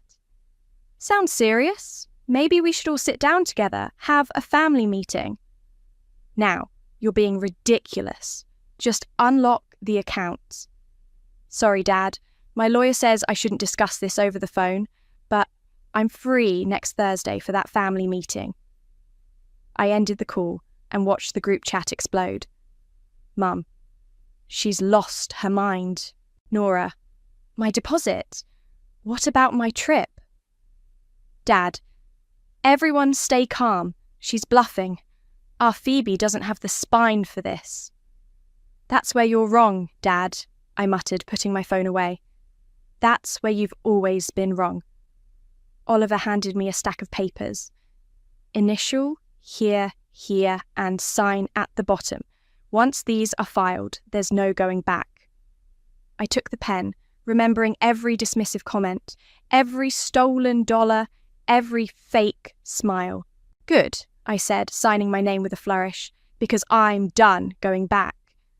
We need to talk. Nora's text came 3 days after the account freezes. Lunch? Just us sisters, please? I agreed to meet her at an overpriced bistro downtown. Her choice, naturally. She was already there when I arrived, wearing designer sunglasses and a concerned expression that would have won her an Oscar. Phoebe! She air-kissed my cheek. God, you look tired. Is work killing you? I'm fine, Nora. What's this about? She stirred her green smoothie dramatically. Can't a sister be worried? You've been acting so different lately. Different how? Like this. She gestured vaguely. All cold and suspicious. This isn't you, Phoebes. You're the reliable one, remember? I took a slow sip of water. And what are you? The fun one, obviously. She laughed, then caught herself. I mean, we all have our roles, right? You're good with money and responsibility, and I'm good with, making life interesting. Interesting enough to need a miracle daughter sandwich fund? Her smoothie glass froze halfway to her mouth. What? That's what Mom called the account you use for your trips. The one you're planning to use for Santorini. Oh, that, she waved dismissively. Just a silly name. Mum's idea of a joke. Funny. You all have interesting ideas about jokes. Nora's perfectly maintained facade cracked slightly. Look, if this is about the group chat, the one where you mock my clothes, my job, my entire existence, we were just venting. Everyone needs an outlet and you're so dull? She had the grace to flinch. That's not what I meant. Besides, you never seemed to care about the money before. Because I trusted you. All of you. Please. She rolled her eyes. You trusted us because it was easier than admitting you were buying our love. The truth hit like a slap. I stood up, grabbing my bag. Wait! Nora grabbed my arm. I didn't mean... Look, there's something you should know. What? She glanced around, lowering her voice. Remember last year when you kept asking about missing bank notifications? Emails you never got about the house account? My blood ran cold. What did you do? Mom asked me to help manage your expectations. filter some things out. It was just a few emails. You deleted my bank notifications, and maybe some overdraft warnings. She tried for a winning smile. But it all worked out. You covered everything anyway, like always. I stared at her, this stranger wearing my sister's face. How long? What? How long have you been deleting my notifications? She squirmed. 2 years, maybe 3. It's not a big deal, Phoebe. That's what family does. We help each other out. Help each other out, I repeated slowly. Like when you helped yourself to my credit card for that weekend in Vegas. That was an emergency. Your Instagram followers demanding a luxury hotel tour was an emergency. She leaned forward, desperation creeping into her voice. You're not actually going to take the house back, are you? You can't do that to Mum and Dad. Why not? They did worse to me. But where will they live? Where will I stay when I'm between apartments? I stood up again. This time she didn't try to stop me. You're not really going through with this, she called after me. You don't have it in you. I turned back. You know what's funny, Nora? Everyone keeps saying that. But none of you ever wondered why I'm so good with numbers, with contracts, with the fine print. Dad taught me that. Back when he thought I was worth teaching. Phoebe. He taught me to always have a backup plan, to look for leverage, to read everything twice. I smiled. I guess that makes him responsible for what happens next. What's happening next? Check your phone. Oliver just filed the paperwork. As if on cue, her phone started buzzing with notifications. I watched her face change as she read them. You can't... This isn't... Phoebe, please. What about my Santorini trip? Maybe try the Miracle Daughter Sandwich Fund. Oh wait, it's frozen. I left her there, surrounded by half-empty glasses and shattered assumptions. My phone lit up with messages from the group chat. Mum. She's filing for what? Dad. Everyone stay calm. I'm calling my lawyer. Nora. She's really doing it. She's taking everything. I switched to my chat with Oliver. It's done. Nora confirmed the deleted notifications. Add it to the file. His response was immediate. Already done. Ready for the storm. I looked back through the bistro window. Nora was crying into her phone, probably calling Mom. Ready? I typed back. Let them bring the storm. I've got receipts for everything. The notices arrived on a Monday morning. I watched from my car as the courier delivered the thick legal envelopes to my parents' house. My house, according to the newly filed documents. Mum opened the door in her yoga outfit, her face shifting from confusion to horror as she read the first page. My phone erupted immediately. What is this? Mum's voice was shrill. Property restructuring, immediate cessation of access to maintenance funds. Phoebe, have you lost your mind? Actually, Mum, I found it, along with copies of every unauthorized withdrawal you've made. Unauthorized? We're your parents. Being my parents doesn't give you the right to steal from me. Steal? She laughed hysterically. We raised you. Everything you are is because of us. Everything I am is despite you. Dad's voice cut in. They put me on speaker. Young lady, you will stop this nonsense immediately. Or what, Dad? You'll mock me in the group chat? Tell everyone how dull and pathetic I am? Oh, wait, you already do that. Silence. Then Mum, softer now. Sweetheart, we were just teasing.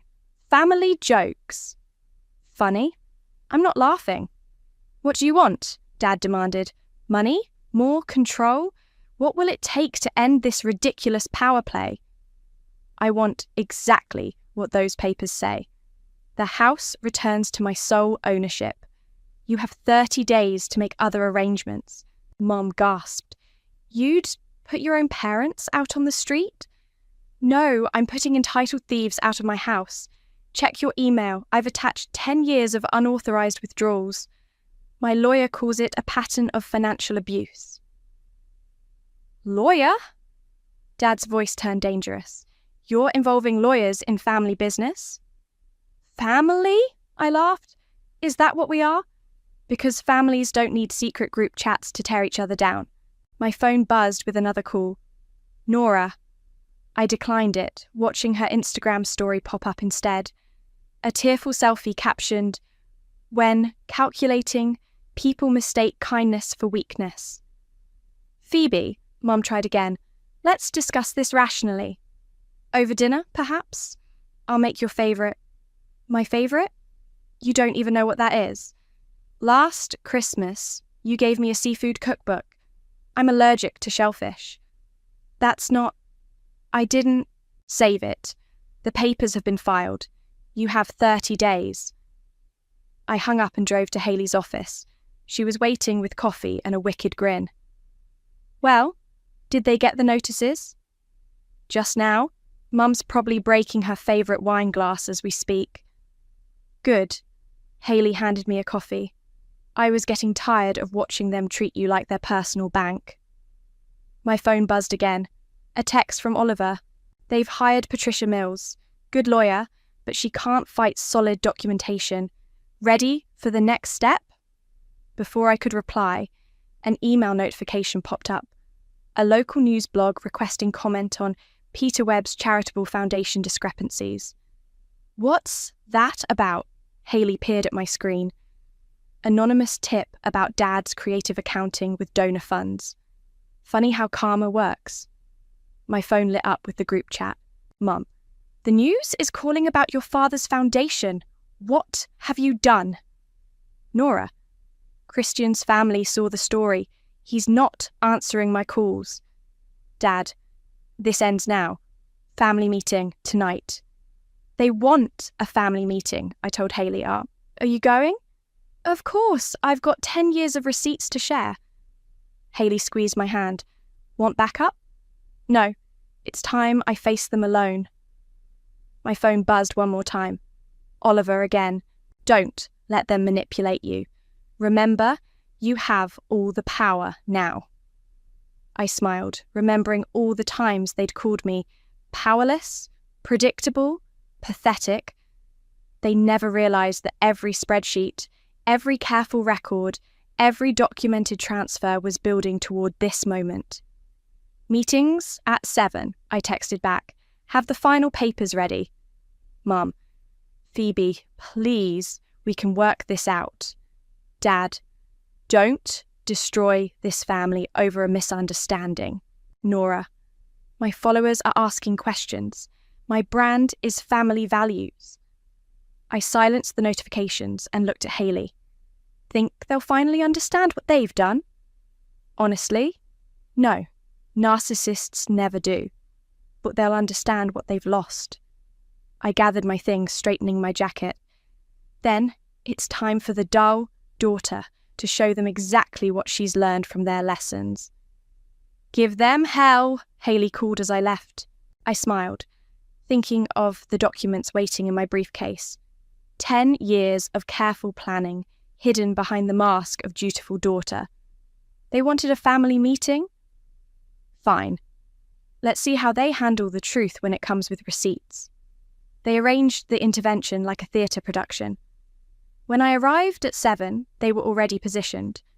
Mum and Dad on the couch, Nora perched on the armrest, and a surprise guest, their pastor, Robert, sitting in Dad's favourite armchair. Phoebe, Mum stretched out her arms. We're here because we love you.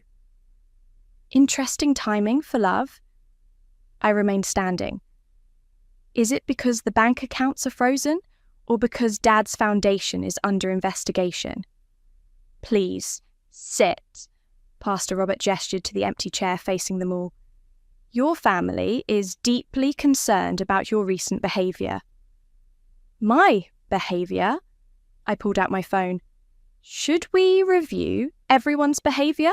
Put that away, Dad snapped. This isn't about phones or messages or money. This is about you becoming someone we don't recognise. Finally, we agree on something. You never did recognize me. Not really. Nora dabbed at her eyes with a monogrammed handkerchief. Christian broke up with me because of your vindictive actions. My influencer contracts are being cancelled. Tragic. Maybe you can influence your way into a real job. You see? Mum turned to Pastor Robert. This isn't our Phoebe. She's become cruel. I opened my briefcase. Cruel? Let's talk about cruel. Phoebe, Dad started. Let's start with the credit card statements. I laid out papers on the coffee table. Specifically, the spa treatments you charged to my backup card while calling me a workaholic hermit in your group chat.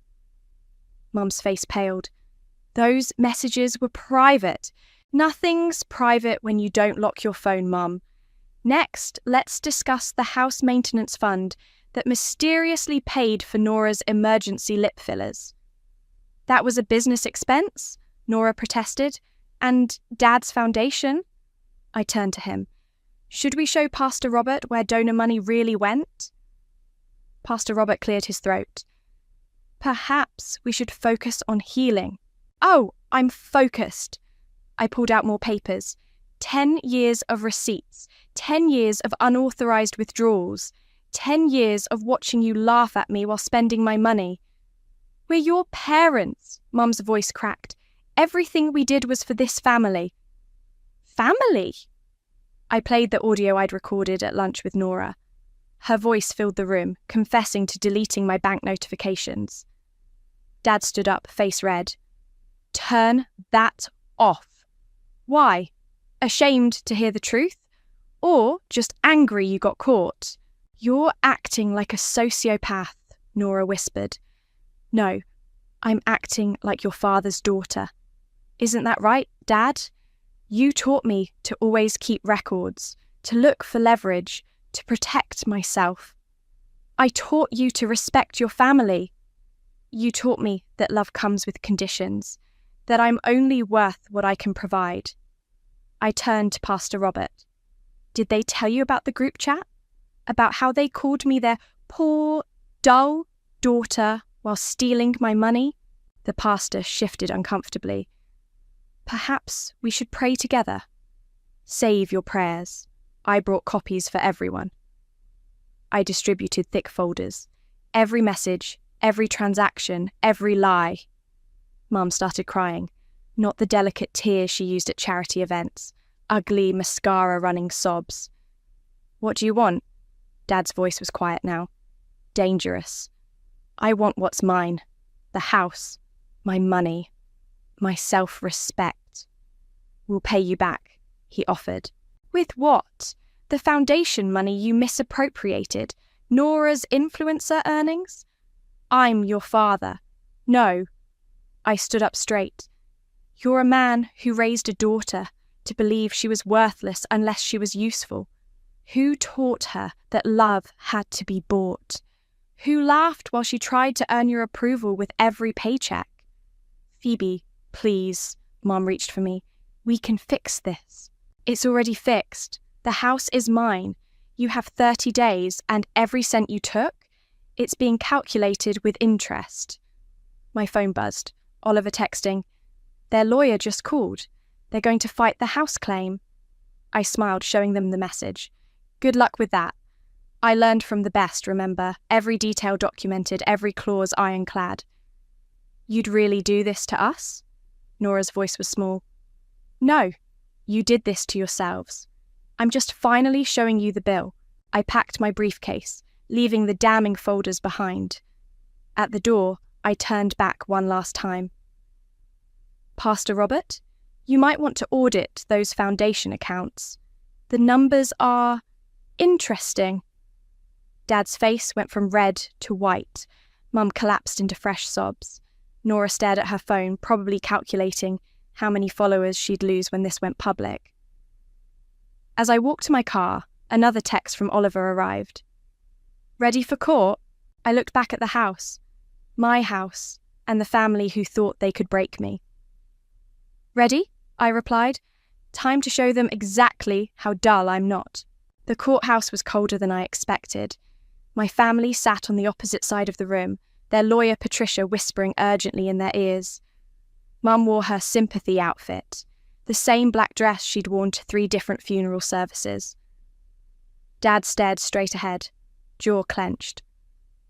Nora scrolled through her phone, probably watching her follower count drop.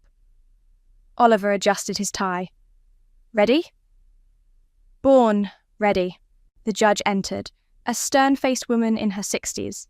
She reviewed the initial documents with sharp eyes. Quite the family matter we have here, she noted. Ms. Mills, your clients are contesting the property transfer on what grounds? Patricia stood. Your Honour, this is a clear case of familial manipulation. My clients provided love, support, and guidance. Objection, Oliver interrupted. Counsel is editorialising. The facts show systematic financial abuse. Proceed with evidence, the judge ordered. Oliver projected the first screenshot onto the courtroom screen. Mum's message glowed larger than life. Just took $5,000 from the house account for my spa weekend. Poor dull Phoebe won't notice. She's too busy with her spreadsheets. More messages followed. Dad discussing redirected foundation funds. Nora bragging about deleted bank notifications. Each message landed like a hammer, cracking their carefully constructed facade. Your Honour, Patricia tried again. Private family communications taken out of context. Context? I stood up. I'd like to make a statement. The judge nodded. Proceed. I walked to the podium, facing my family directly. For 10 years, I supported them. Every mortgage payment, every renovation, every emergency withdrawal. I did it because I thought that's what love looked like, giving everything and expecting nothing. Mum started to speak, but the judge silenced her. They called me dull because I worked 60-hour weeks to pay their bills. They called me poor while spending my money. They called me pathetic while deleting evidence of their theft. Oliver displayed the bank records, hundreds of unauthorised transactions, each highlighted in damning yellow. My father taught me to keep records. My mother taught me that love had to be earned. My sister taught me that family loyalty means nothing when Instagram followers are at stake. Nora burst into tears, not the pretty kind she used in her social media posts, real, ugly sobs. So, yes, I documented everything. Every insult, every theft, every lie. They thought I was too dull to notice, too reliable to fight back. They were wrong. The judge reviewed the financial statements. Ms. Mills, how do your clients explain these unauthorised withdrawals? Family understanding, Patricia offered weakly. Informal arrangements that they mocked in writing, Oliver interjected, displaying more screenshots. The judge held up her hand. I've seen enough. This court finds clear evidence of financial abuse and breach of conditional gift terms. The property reverts to the plaintiff's ownership, effective immediately. Defendants have 30 days to vacate. But where will we go? Mum wailed. Perhaps, the judge suggested dryly. You should have considered that before spending your daughter's money on spa treatments. Outside the courtroom, Dad called up to me. Phoebe, wait. His voice was different now, desperate. I'm sorry. We're all sorry. We never meant to get caught, to hurt you. You're my daughter, my flesh and blood. Funny how you remember that now. Please. He grabbed my arm. I taught you everything you know about business, about contracts, about protecting yourself. Yes, I pulled away. You did, and I learned well. My phone buzzed. A news alert about Dad's foundation. The investigation was going public. I can explain that, he said quickly. It's not what it looks like. Save it for the investigators. Mum appeared, mascara streaking her cheeks. Phoebe, darling, surely we can work something out. A payment plan, perhaps? Like the one you ignored for 10 years? Nora joined them, her face pale. Christian's family is cancelling the engagement. My sponsors are dropping me. My whole life is ruined. Welcome to consequences, I said. They're not as fun as Santorini, but they're more educational. Oliver touched my elbow. Car's ready. I turned to leave, but Dad called out one last time. You'll regret this, turning against your own family. I faced them one final time. You know what I regret, believing that your love was worth the price you made me pay for it. Walking away, I heard Mum collapse into fresh tears, Dad cursing under his breath, and Nora's phone pinging with more lost followers. Oliver opened the car door. You okay? Better than okay. I smiled, watching my family huddle together in the courthouse shadow. I'm free. My phone buzzed with a text from Haley. Drinks to celebrate? Yes, I replied. And this time, I'm buying, with my own money in my own name for my real family. Behind us, the courthouse doors closed on the sound of my mother's sobs, marking the end of one chapter and the beginning of another. One where being dull meant being powerful enough to reclaim what was mine.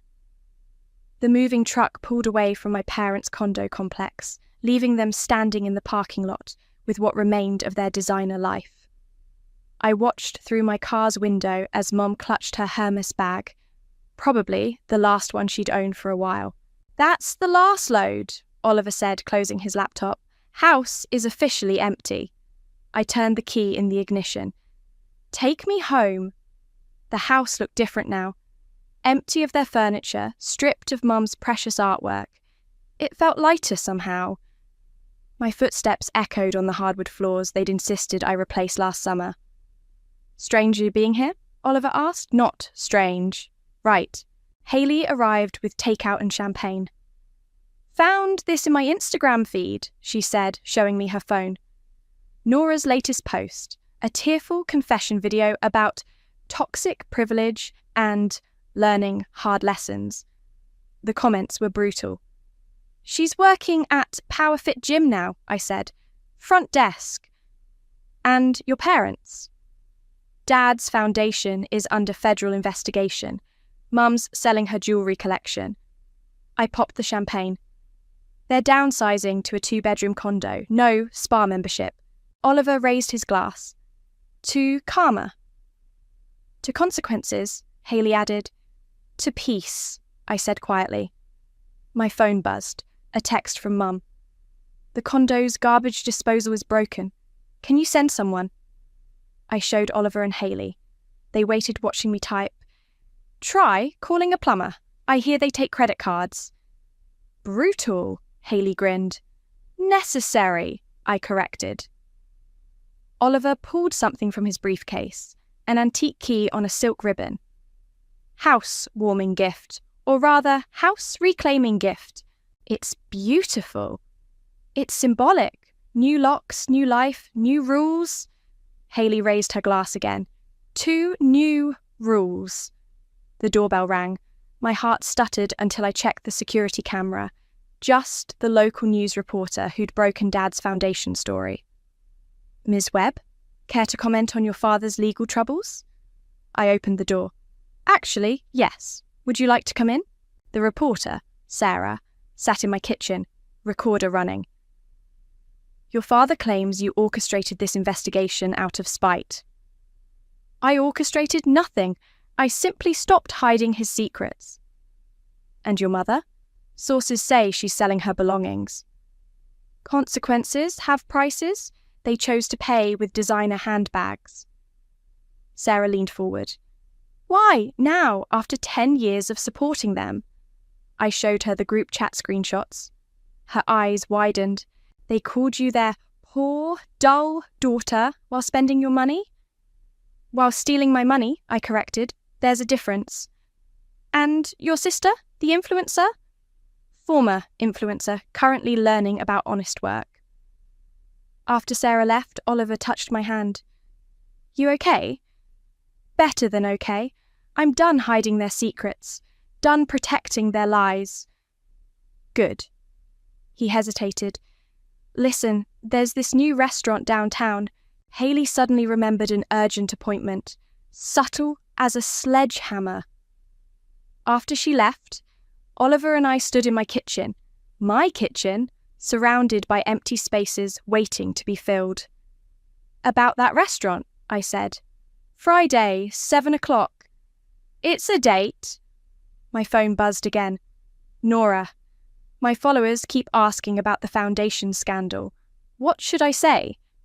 I typed back. "Try telling the truth. It's surprisingly liberating." Oliver read over my shoulder. "Think she will? Doesn't matter. Truth has a way of coming out anyway." We ordered pizza and sat on the floor of my empty living room, planning where my furniture would go. No more antiques I couldn't afford. No more designer pieces I didn't want. Just my style, my choices, my life. "Your parents will try again," Oliver warned. "They'll get desperate." "Let them. I'm done being their ATM. And Nora? She'll learn, or she won't. Not my problem anymore." The sunset painted my walls gold. Walls I'd paint whatever colour I wanted. My phone buzzed one last time. "Dad. Princess, please, we can fix this. Family should stick together." I showed Oliver the message before deleting it. "You know what I learned?" I said.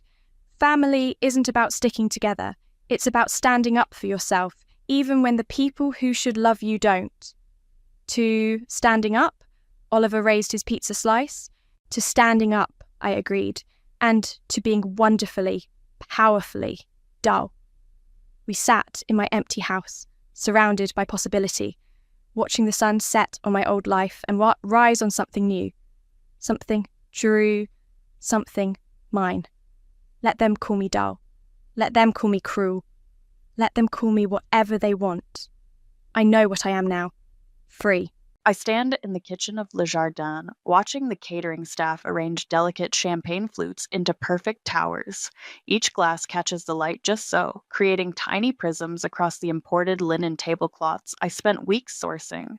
Everything is flawless. Everything is exactly as my sister wanted. And still, my stomach churns. My name is Yasmin, and I've spent the last 6 months planning my younger sister's engagement party. Not because I'm a professional event planner, though I am, but because that's what I do. I make things perfect for my family, hoping that maybe this time they'll notice. "The roses are the wrong shade," my mother Olive announces, materializing beside me in a cloud of Chanel No. 5. I specifically said ballet pink, not blush pink. I bite back a sigh. "They're the exact flowers you approved last week, Mom." "Well, they look different now." She waves a manicured hand dismissively. "At least tell me the champagne is the Cristal and not that cheap Prosecco your company usually serves." "It's Cristal." $3,000 worth, actually. Not that she'd ever ask about the cost. She knows I'll handle it. I always do. The grand ballroom slowly fills with guests, all here to celebrate my sister Lucia's engagement to Flynn, a rising star corporate lawyer who still has no idea what he's marrying into. I watch Lucia work the room in her designer dress, all perfect teeth and practiced charm. "You outdid yourself," my friend Erin says, appearing at my elbow with 2 glasses of the very expensive champagne, though I still think you should have sent them to the Holiday Inn. I accept the glass with a small smile. "They're family." "They're parasites," Erin mutters, but drops it as my father approaches. "Yasmin," he nods, barely meeting my eyes. "Your mother needs you to fix something with the music." Of course she does. I excuse myself and spend the next 20 minutes rearranging the string quartet to my mother's exacting specifications, only to have her change her mind again. By the time the toasts begin, I'm exhausted. Flynn speaks first, charming and sincere. Then my father, brief and formal. Finally, my mother rises, champagne glass glittering in her hand. "When Lucia was born," she begins, "I knew she was destined for greatness. She's always been our shooting star, beautiful, brilliant, achieving everything she sets her mind to." The crowd murmurs appreciatively. Lucia beams. "Unlike her sister," my mother continues, and my heart stops, "who, despite our best efforts, chose a more modest path." The room goes quiet. I feel dozens of eyes turn toward me. But today isn't about disappointments, she says with a tight smile. It's about celebrating our Lucia, who has finally found a partner worthy of her potential. To the happy couple. Glasses raise, people drink, and something inside me, something that's been bending for 33 years, finally breaks. I stand up slowly, my chair scraping against the marble floor. Aaron reaches for my arm, but I'm already moving. Past the whispers, past Lucia's confused look, past my father's studied indifference. In the service corridor, I pull out my phone. My hands don't shake as I open my emails and begin systematically deleting confirmations. First the wedding venue, then the caterer, the florist, the band, every single contract signed in my name. Yasmin? Flynn's voice echoes down the hallway. Your mom's asking for you. Something about the dessert course? I look up at my sister's fiancé, this decent man who has no idea what he's walking into, and feel a flicker of guilt, but only a flicker. Tell them I'm not feeling well, I say, deleting another email.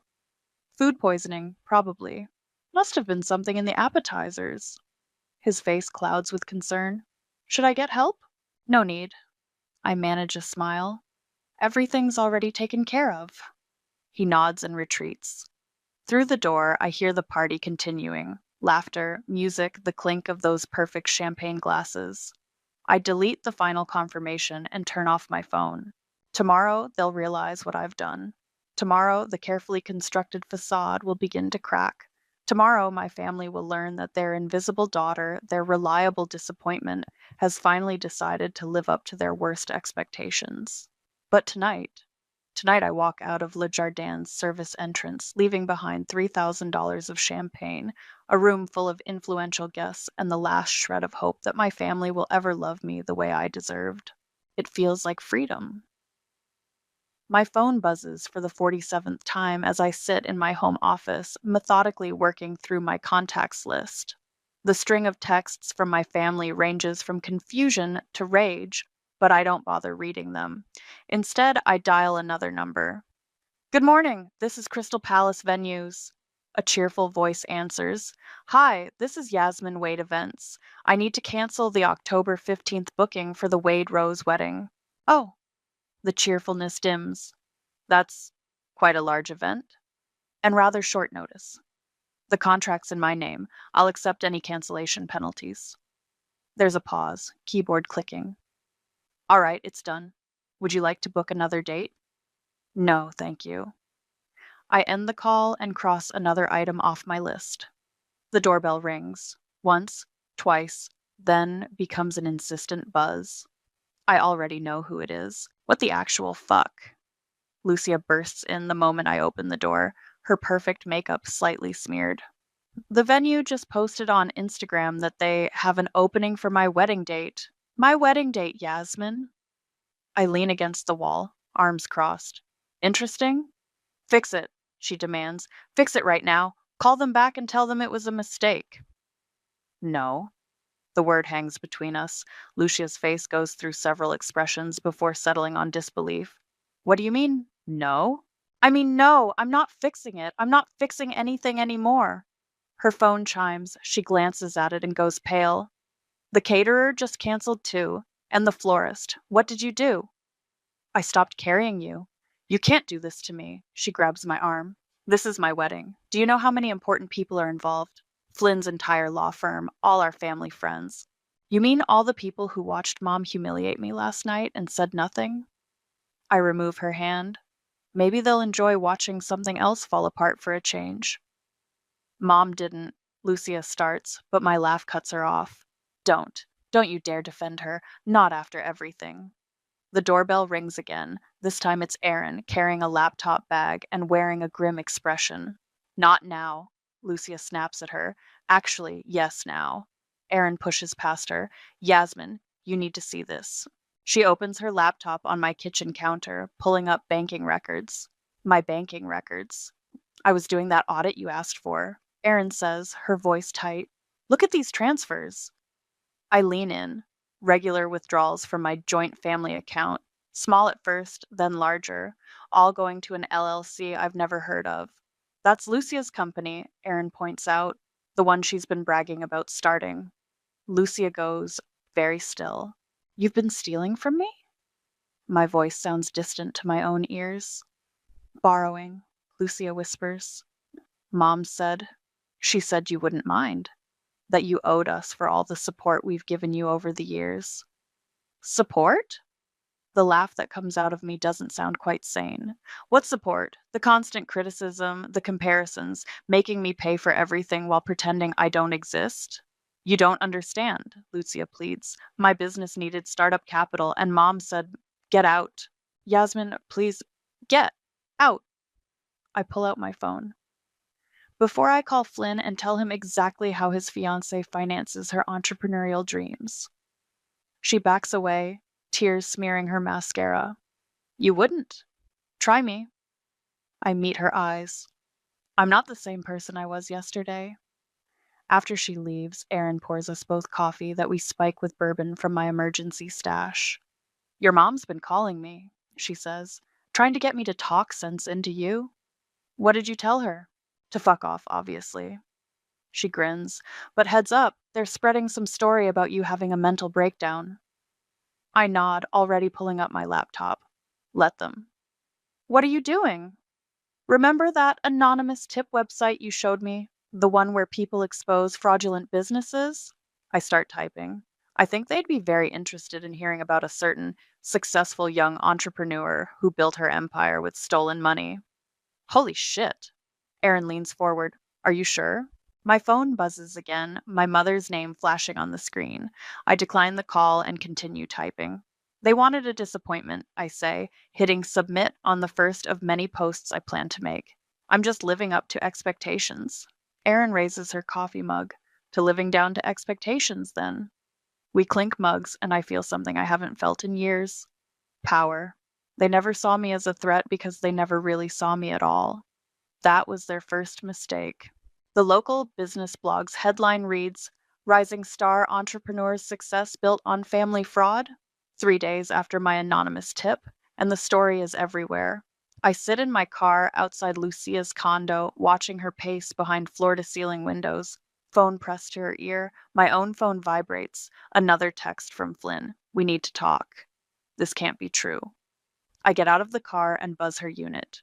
When she opens the door, her designer outfit is wrinkled, her eyes red-rimmed. Come to finish destroying my life? She asks, but steps aside to let me in. That depends on you. I settle onto her white leather couch, the one I helped her pick out last year. Let's talk about the money. There's nothing to talk about. She pours herself a glass of wine with shaking hands. Those posts are lies. Really? I pull out my phone, open my banking app. So if I show this to Flynn's law firm's financial crimes division, they won't find anything interesting? The wine glass freezes halfway to her lips. You wouldn't. Just like I wouldn't cancel your wedding vendors. Just like I wouldn't expose your fake business. I lean forward. When are you going to realize that the sister you could walk all over doesn't exist anymore? What do you want? Her voice cracks. A public confession. Admit what you did, pay me back, and I'll stop. I can't! She slumps into an armchair. I don't have the money. It's all gone. The business failed months ago. I've been faking everything, taking more money just to keep up appearances. Mom knew? Lucia nods miserably. She said you'd never notice, that you were too busy trying to please everyone to check your accounts. And Dad? She looks away. He helped set up the LLC. Something cold settles in my chest. The whole family conspired to steal from me? Mom said it wasn't stealing. Lucia's voice rises hysterically. She said family money belongs to all of us, and you had more than your share anyway, that you owed us for what? For being such a disappointment. The words burst out of her. For embarrassing us with your ordinary life and your ordinary career when you could have been so much more. The silence that follows is deafening. I stand up slowly, my whole body trembling. My ordinary career paid for your fake one, I say quietly. My ordinary life funded your extraordinary lies. And now? Now you get to watch your perfect world crumble, piece by piece. Please, she whispers. Flynn will leave me if this gets out. His firm has a strict ethics code. You should have thought about that before you stole from me. I'll do anything, she begs. Just tell me what you want. I walked to the door, then turned back. I want you to feel what I've felt every day of my life, watching everything you worked for slip away while the people who should love you just stand there and watch. My phone rings as I reach my car. It's Erin. You need to see this, she says without preamble. Your mom's posting on Facebook about how worried she is about your mental health crisis and how the family is united in getting you the help you need. I start the engine. Of course she is. Can't have people believing her perfect daughter is a thief. That's not all, Erin continues. I did some digging into those bank records. There's something weird about your college tuition payments from years ago. The numbers don't add up. What do you mean? I mean, someone was moving money around back then too, big amounts, and the signatures on some of these documents. Yasmin, I don't think they're yours. My hands tighten on the steering wheel. Send me everything. What are you going to do? I watch Lucia's silhouette in her window, still pacing, still making desperate phone calls. Soon, she'll call our mother, who will scheme and manipulate to protect her favorite daughter. They'll try to discredit me, paint me as unstable, preserve their precious reputation. But they forgot something important. I planned their events, managed their accounts, kept their secrets. I know where every body is buried because I'm the one who dug the graves. I'm going to do what they taught me, I tell Erin. I'm going to protect the family name by destroying everyone who shares it. As I drive away, my phone lights up with a text from Flynn. Meeting tomorrow? Need to understand what's really going on. I smile. Oh, he will understand. They all will. Flynn meets me at a coffee shop downtown, far from his law firm and my family's usual haunts. He looks tired, his normally pristine suit slightly rumpled. I've been up all night, he says, sitting down with his espresso, reading those blog posts, looking at the business registrations. Tell me it's not true. Which part? I stir my latte. The part where my sister stole from me, or the part where my parents helped her do it? He runs a hand through his hair. Jesus, I knew her business seemed too good to be true, but I thought she was just lucky. Luck had nothing to do with it. I pull out a folder. Here's everything. Bank statements, transfer records, forged documents. Your firm's financial crimes unit will find it interesting. Why are you showing me this? Because you deserve to know who you're marrying. I meet his eyes. And because you're not the only one she's lied to. His phone buzzes. Lucia's face lights up the screen. He silences it. She says you're having some kind of breakdown, he says carefully, that you're jealous of her success and trying to ruin her life. I laugh.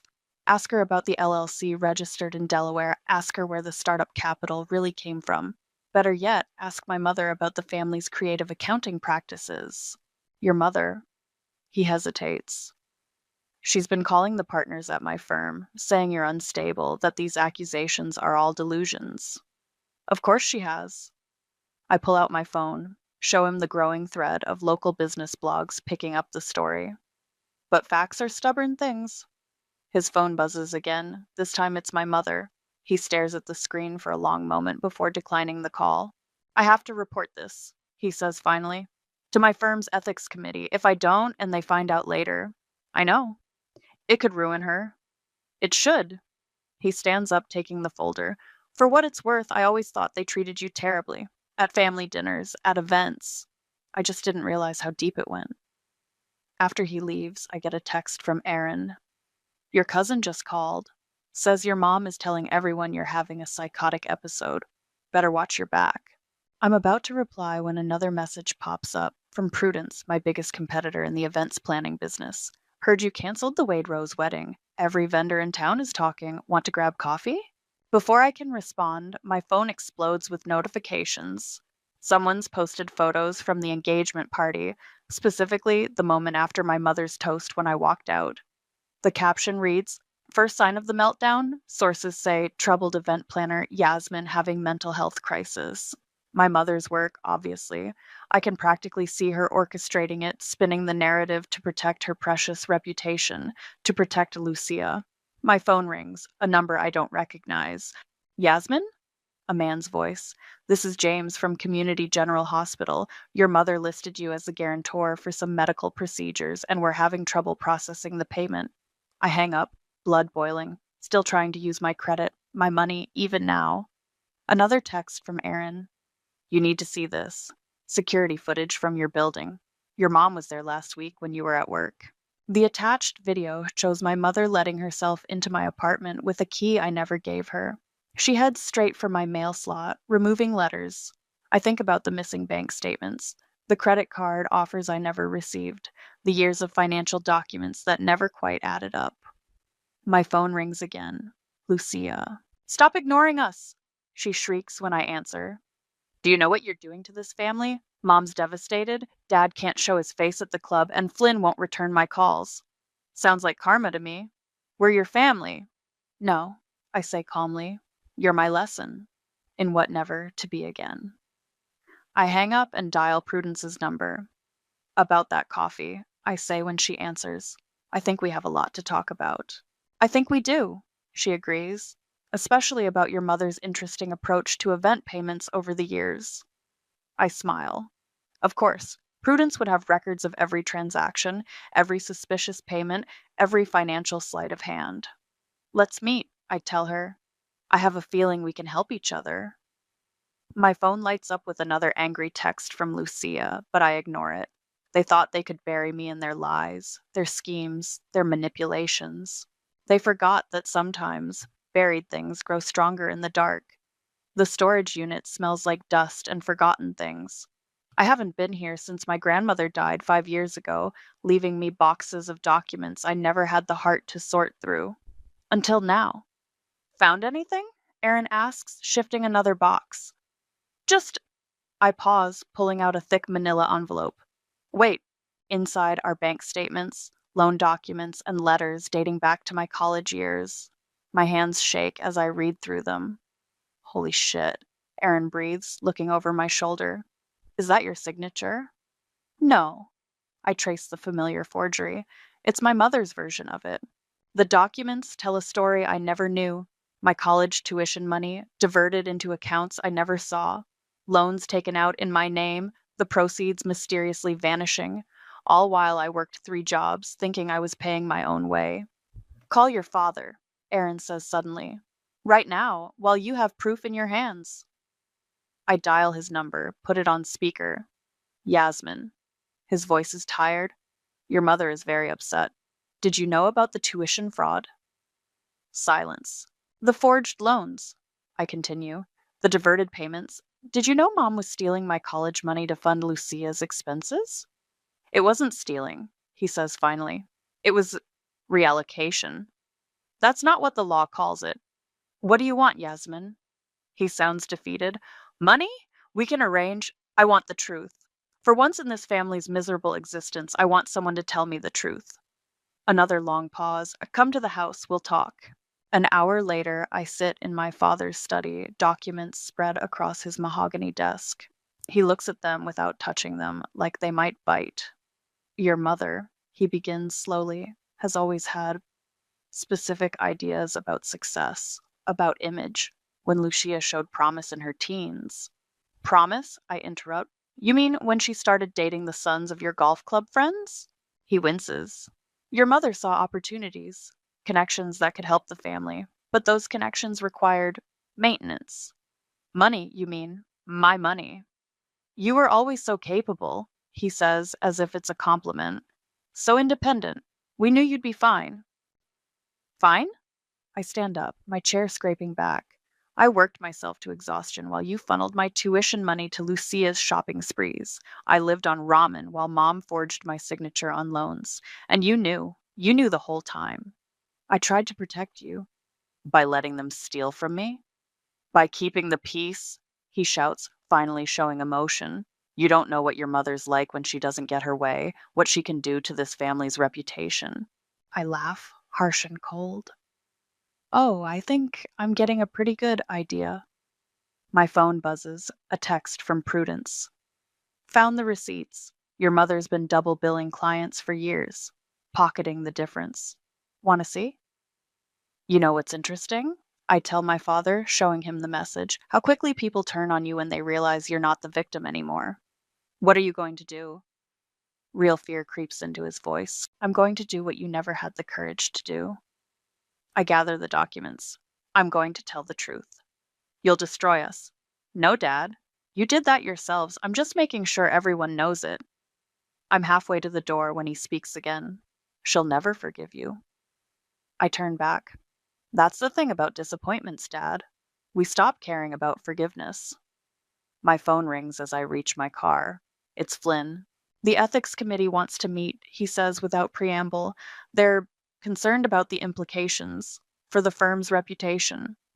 Tell them to check Lucia's business registration dates against my bank records, I reply. They'll find everything they need. Yasmin?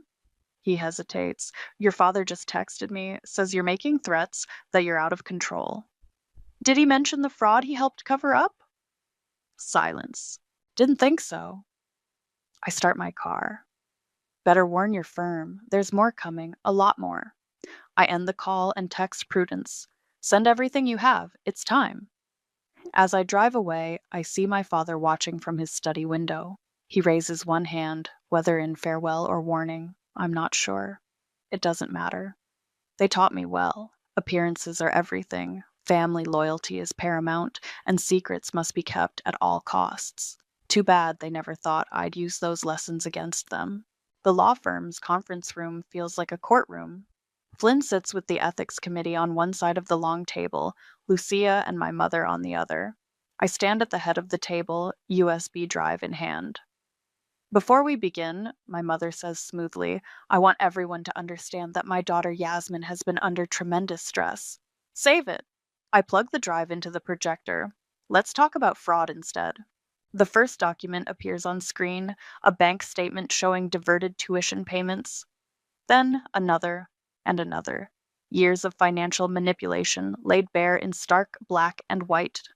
These signatures, one of the partners leans forward, frowning. They don't match. Because my mother forged them, I say. Just like she forged client billing documents at my company. Just like she helped Lucia set up fake businesses to launder money stolen from my accounts. These are lies! Lucia jumps up. Flynn, you know me. You know I wouldn't. Sit down, Flynn says quietly. Please. I click to the next document. Here's where it gets interesting. Prudence Moore, my biggest competitor, kept excellent records of every time my mother tried to double bill her clients through both our companies. That's fraud across state lines, by the way. My mother's perfect composure cracks. You ungrateful little... Mrs. Wade, the senior partner interrupts. I suggest you not speak further without legal representation. Oh, it gets better, I continue, clicking through more slides. Bank records showing systematic theft, identity fraud, tax evasion, all carefully documented, all tied back to accounts you control. Lucia starts crying, not her usual pretty tears, but ugly, mascara-streaking sobs. The firm cannot be associated with this, another partner says. Flynn, you understand our position. Flynn nods slowly, not looking at Lucia. I do. This is ridiculous. My mother stands. We're leaving. Lucia, come on. Actually, I say, you might want to wait for the police. They're very interested in these documents. The room goes deadly quiet. You called the police? Lucia whispers. On your own family? Family, I laugh. You mean the people who stole my identity, who drained my accounts, who treated me like a walking ATM while calling me a disappointment? We can fix this, my mother says desperately. Whatever you want, money, recognition, anything. Just stop this nonsense. That's your problem, Mom. You think everything can be bought, that everyone has a price. I gather my things, but I'm not for sale anymore. The firm will be pressing charges, the senior partner announces, and cooperating fully with any investigation. My mother turns on Flynn. You can't let them do this. Tell them it's all a mistake. The mistake, Flynn says quietly, was not seeing who you really were sooner. I leave them there, my sister sobbing, my mother threatening, the ethics committee discussing criminal charges. In the elevator, my phone buzzes with a text from Aaron. Your dad just called. Says your mom's threatening to sue you for defamation. I step out into the sunshine, feeling lighter than I have in years. Another text comes through, this one from Prudence. Drinks later? Think we should discuss that partnership offer. My phone rings. My mother's number. I answer on speaker. You've ruined everything, she hisses. Are you happy now? Actually, yes.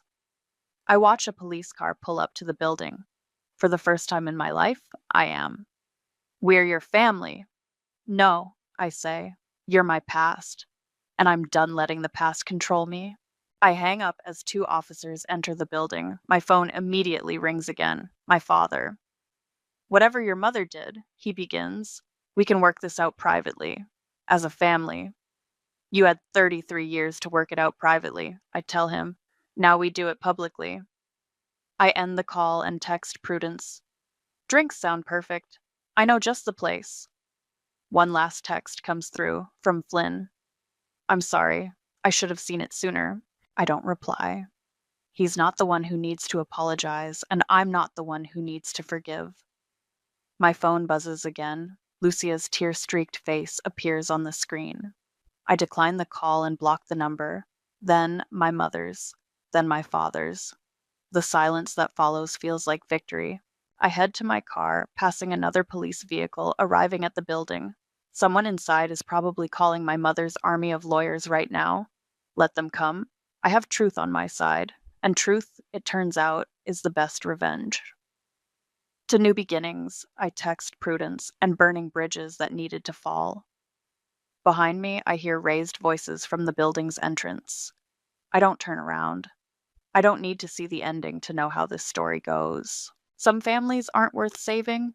Some bridges are meant to burn. The family house looks smaller than I remember. I park in the circular driveway next to my father's Mercedes and behind a police car.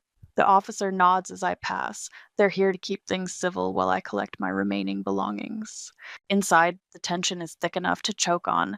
My mother sits rigidly on her precious white sofa, her lawyer beside her. Lucia is curled in an armchair, looking shell-shocked. My father stands by the window, watching the neighbors pretend they're not watching us. Let's make this quick, my mother's lawyer says. Your parents are willing to... I'm not here to negotiate. I cut in, pulling out a folder. I'm here to deliver these. The lawyer takes the papers, frowning. What is this? Sale documents. I'm selling my portion of the house. You can't! My mother jumps up. This house has been in the family for... Grandmother left me half, I remind her, and I'm selling it. To who? My father asks quietly. A women's shelter organization. They're converting it into transitional housing. The silence is deafening. My mother's face goes from red to white. You cannot bring those people into this neighborhood, she hisses. Those people? I raise an eyebrow. You mean women escaping toxic families? Seems fitting. I'll stop you, she threatens. I'll contest the will. You'll what? I pull out my phone, start a recording. Commit more fraud, forge more documents. Please tell me your plans. The police would love to add witness intimidation to the charges. The lawyer puts a restraining hand on my mother's arm. Mrs. Wade, please. You ungrateful bitch, Lucia suddenly snarls, launching herself at me. You've destroyed everything. Flynn appears from nowhere, catching her before she reaches me. I didn't even know he was here. Don't, he says firmly. You're already facing charges. Don't add assault. Flynn? Lucia goes limp in his arms. You're taking her side? There are no sides, he says. Only facts. And the facts are pretty clear. I head upstairs to my old room while they argue below. Most of what I want fits in one box, photo albums from before everything went wrong, a few childhood mementos, my grandmother's jewelry. When I come back down, my father is waiting alone in his study. Your mother had dreams for this family, he says softly. No, I correct him. She had delusions. And you enabled every one of them. We gave you everything. You took everything. I set my box down. My money, my identity, my self-worth. But you know what? I should thank you. He looks up, confused. You taught me exactly what kind of person not to be. I pull out one last document. By the way, I'm changing my name. Thought you should know. In the hallway, I hear my mother's voice rising. She's mentally unstable. She needs help. The only unstable person here, Flynn's voice replies, is the one facing federal fraud charges. I step into the foyer just as Lucia makes another lunge for me. This time, the police officer catches her. Ma'am, he warns, please step back. They were always terrified of your strength, Flynn says quietly beside me. That's why they tried so hard to break it. I pick up my box. They failed. Yasmin, my mother calls as I reach the door. If you walk out now, you're no longer part of this family. I turn back one last time, taking in the scene. My mother's desperate fury, Lucia's mascara-streaked face, my father's defeated slump, the perfect family portrait finally showing its true colors. I was never really part of it to begin with, I say, but thanks for making it official. Outside, the afternoon sun turns everything golden. My phone buzzes with a text from Prudence. Partnership papers ready when you are. New name, new business, new start. Another message pops up from Aaron. Dinner tonight? We're celebrating your Independence Day. Behind me, I hear raised voices again, the sound of something breaking. A police radio crackles. I don't look back. Instead, I text them both. Meet me at that rooftop bar downtown. First round's on me. As I drive away, my rearview mirror shows my mother running onto the front steps, still calling after me. But her voice can't reach me anymore. Neither can her lies, her manipulation, or her power. They say you can't choose your family, but you can choose to walk away from them. And sometimes, walking away is the strongest choice you can make. I turn the corner, and the house disappears from view. In my box, my grandmother's jewelry catches the sunlight, sparkling with possibilities. Time to write a new story, one without their shadows in it. The rooftop bar glows with string lights as the sun sets over the city. I spot Aaron and Prudence at our usual table, champagne already chilling. There she is, Aaron calls out. The woman who brought down an empire. I slide into my seat, taking in the view. Hardly an empire, just a house of cards that needed to fall. Speaking of falling, Prudence slides a tablet across the table. Your mother's social circle is imploding. 3 charity boards have asked her to resign. And Lucia? I ask, though I already know. Plea deal in the works.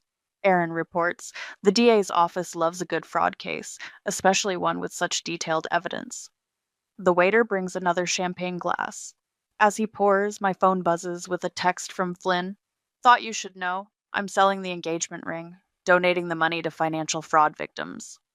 To karma, Prudence raises her glass, and to our new venture. Rose and More events. I smile. Has a nice ring to it. Better than your old name. Aaron agrees.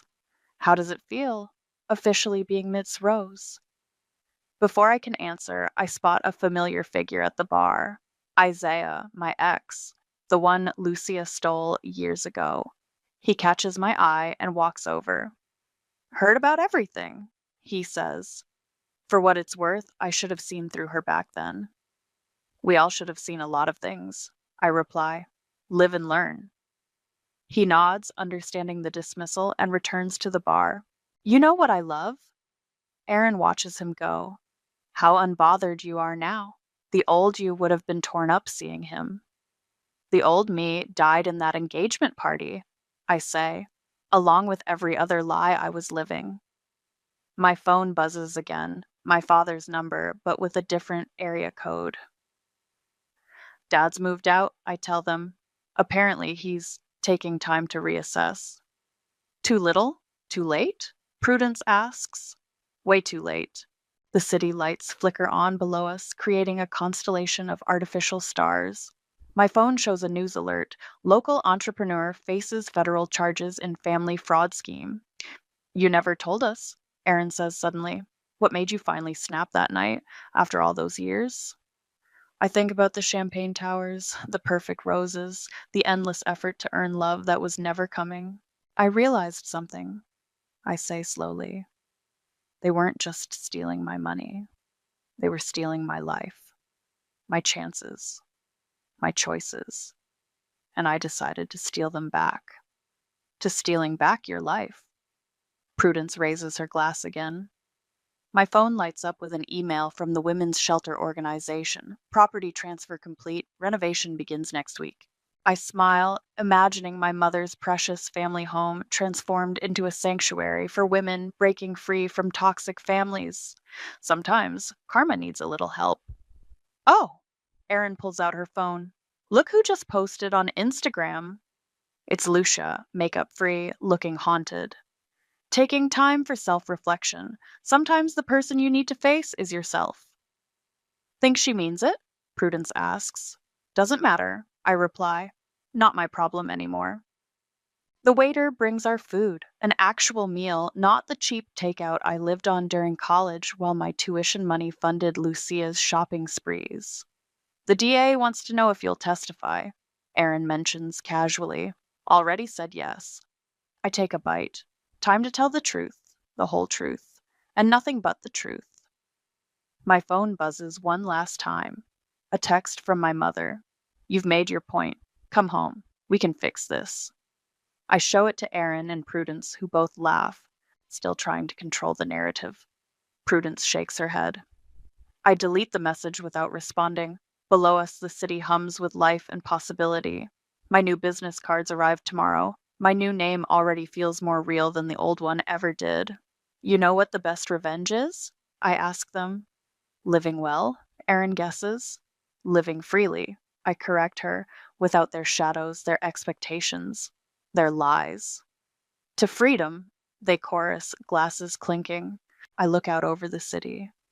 My city now, not theirs.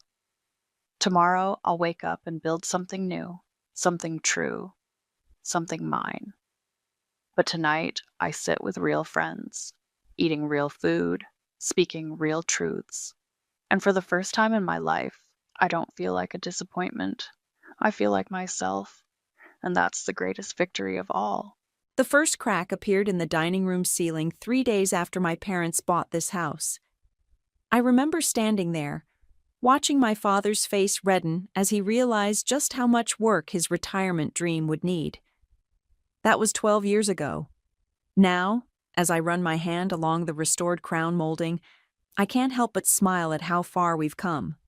Well, how far I've come. My name is Holly, and I've spent the last decade pouring my heart, soul, and bank account into this sprawling Victorian manor.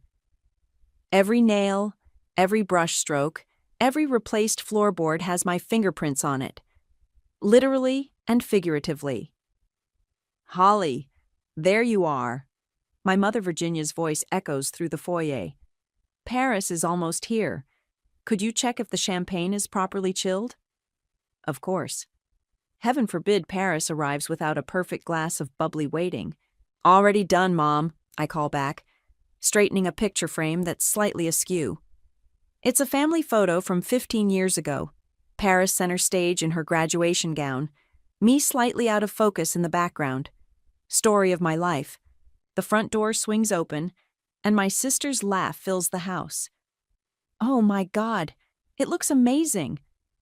Paris twirls in the entrance, her designer boots clicking on the hardwood floors I spent 3 weekends installing.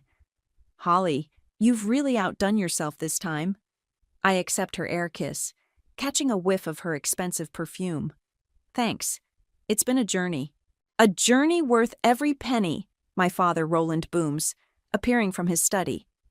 He's dressed in his Sunday best, which should have been my first clue. Speaking of which, everyone to the dining room. We have something special to celebrate tonight. My heart skips. This is it. After 12 years of managing contractors, juggling permits, and dumping my savings into this place, they're finally going to make it official. The property transfer we've been discussing for months. Paris's new boyfriend Cole arrives last. All white teeth and practiced charm. Beautiful place, Mr. O'Connor. Really spectacular. We gather around the dining table, the one I restored myself after finding it abandoned in the carriage house. My mother brings out her best china, the kind reserved for special occasions. My father uncorks the champagne with flourish, and I catch Paris practically vibrating with excitement. Strange. Why would she be so excited about my moment? A toast, my father announces, raising his glass. To family, to legacy, to dreams coming true. He reaches into his jacket pocket and pulls out an envelope. My breath catches. Paris, sweetheart, your mother and I have watched you struggle to find your path. We've seen how hard you've worked on your social media presence, trying to build something of your own. Wait. What? We know you've had a rough year with that nasty breakup, and your lifestyle brand taking longer to monetize than expected.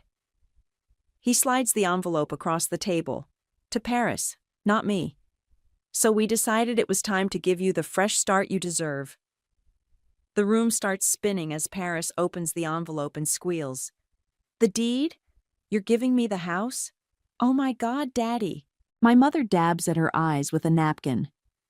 We know you'll turn it into something wonderful, dear. Maybe that wellness retreat you've been talking about? I sit there, frozen, as Paris bounces around the table, hugging our parents. 12 years. Hundreds of thousands of dollars. My architecture career put on hold. Relationships sacrificed. All of it handed to my sister like a birthday present. Holly? My mother's voice cuts through the fog. Aren't you going to congratulate your sister? I look up, meeting her eyes. She flinches slightly at whatever she sees in mine. Actually, I say, my voice steady despite the earthquake in my chest, I need to get something from my car. Now? Paris pouts. We haven't even had dinner yet. Trust me, I push back from the table, my chair scraping against those handcrafted floors. You're going to want to see this. As I walk to my car, my hands aren't shaking. They should be, but they're not. I've been preparing for this moment for longer than anyone realizes. My fingers close around the thick manila envelope in my glove compartment, the one labeled property documentation in my careful architect's handwriting. Time to see who really owns this house, I whisper, straightening my spine as I head back inside.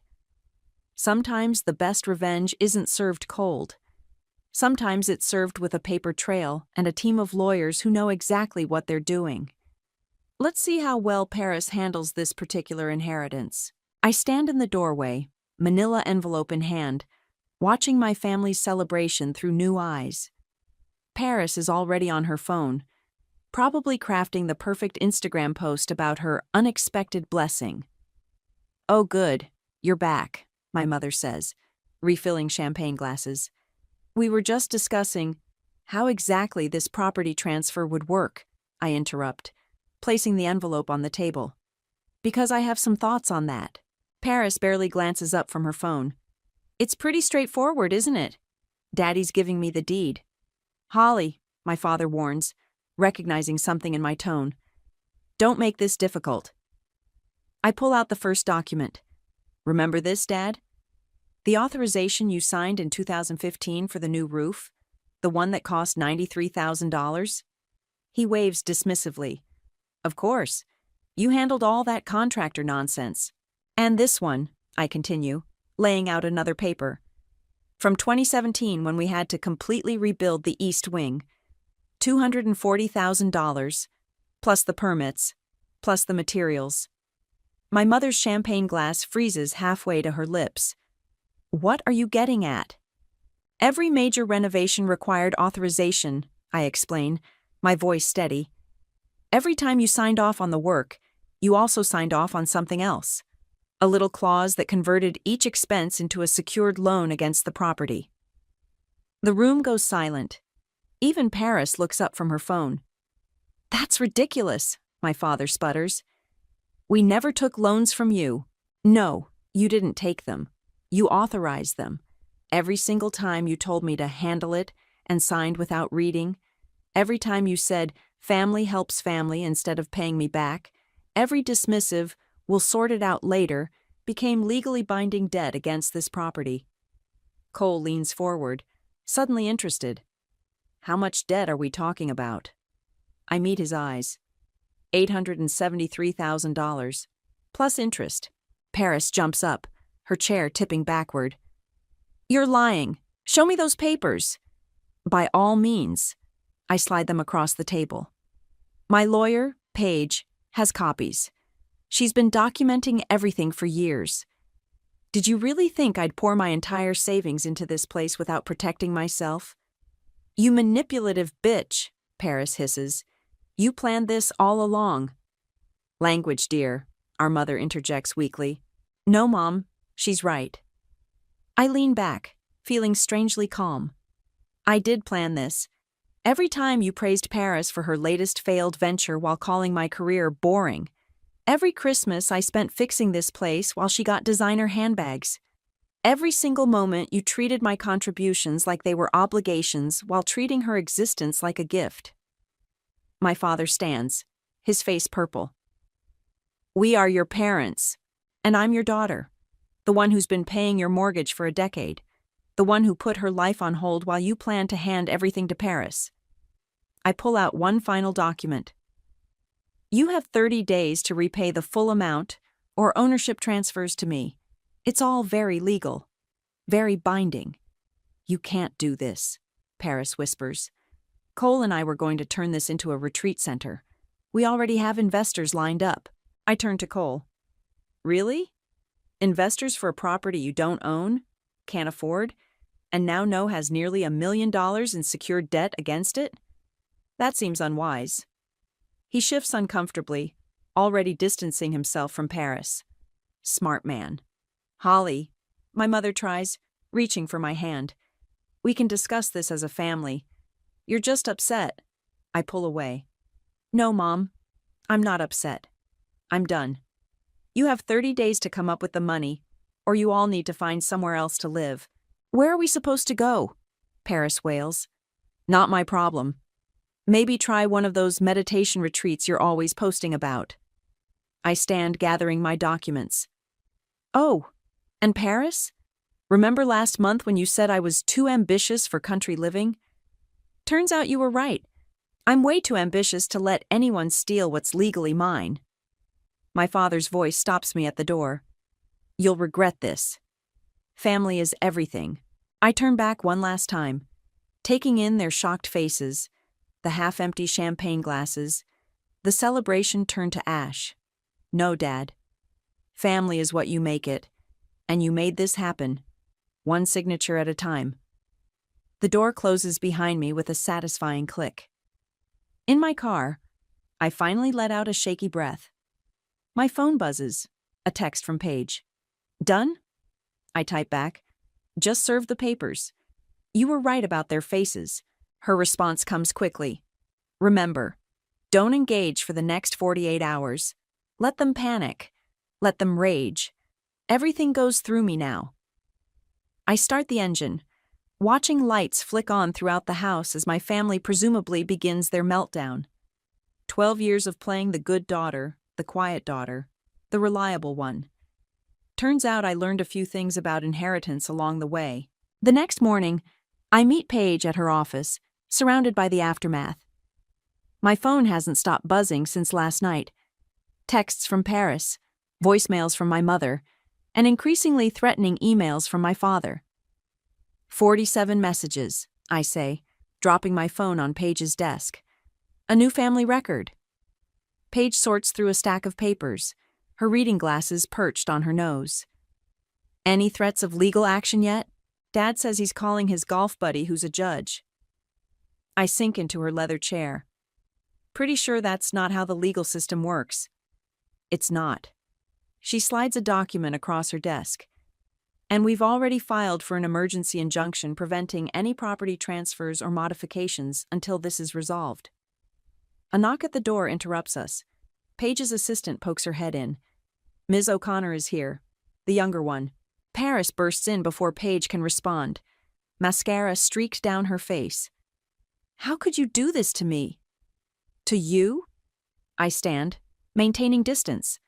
That's rich, coming from someone who was about to steal 12 years of my work. It wasn't stealing. Dad was giving it to me. She throws her designer bag onto Paige's couch. I need it more than you do. You have your fancy architecture career. Had, I correct her. I put it on hold to restore that house.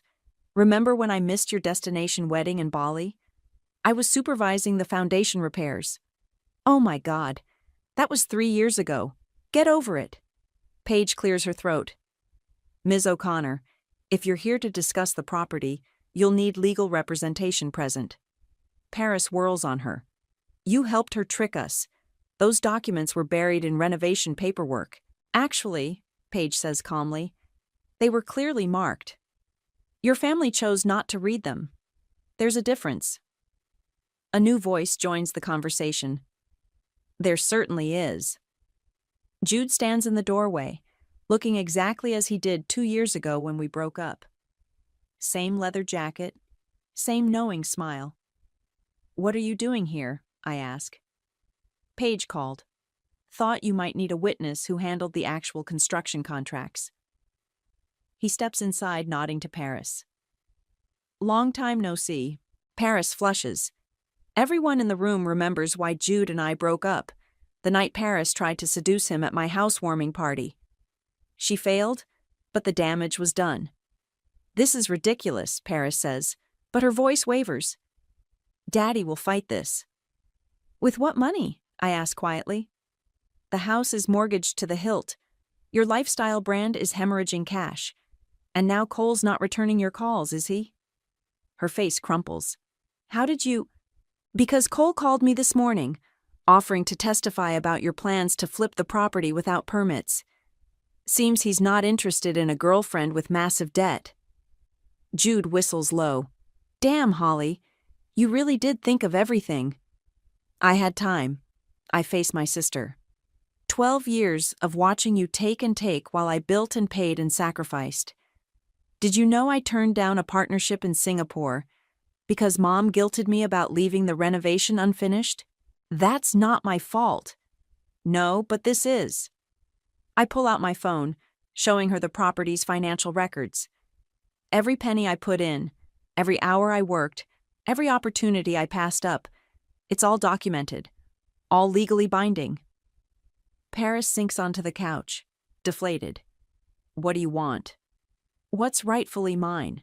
The house, clear and free. You all have 30 days to either pay me back or move out. We can't possibly. Then start packing. She stands, grabbing her bag. You've changed. You used to be the nice one. No, I correct her. I used to be the quiet one. There's a difference. After she leaves, Jude turns to me. Remember when we joked about doing this? Back when your dad refused to pay for the new plumbing? Wasn't joking. I gather my papers. Thanks for coming. Holly, he catches my arm. You okay? For a moment, I'm tempted to lean into him, to seek comfort in familiar arms. But that's not who I am anymore. I'm fine. I step back. Just finishing what they started. Paige walks me to the elevator.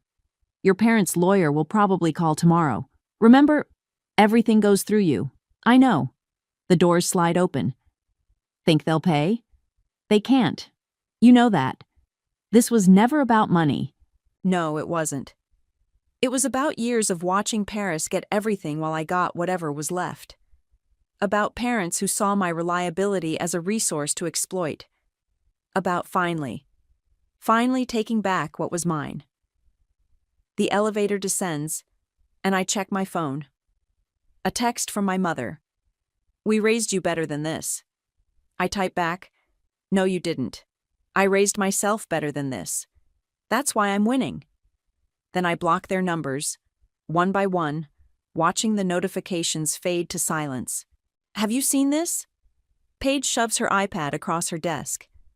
Paris's latest Instagram post fills the screen, a tearful selfie with a novel-length caption beneath it. My toxic sister is trying to make our entire family homeless, I read aloud. After years of controlling behavior and financial manipulation, she's finally showing her true colors. It's gotten 30,000 likes in 2 hours, Paige says. The comments are colorful. I scroll through them. Gold digger, family destroyer, heartless bitch. I put the iPad down. At least they're being creative. This isn't funny, Holly.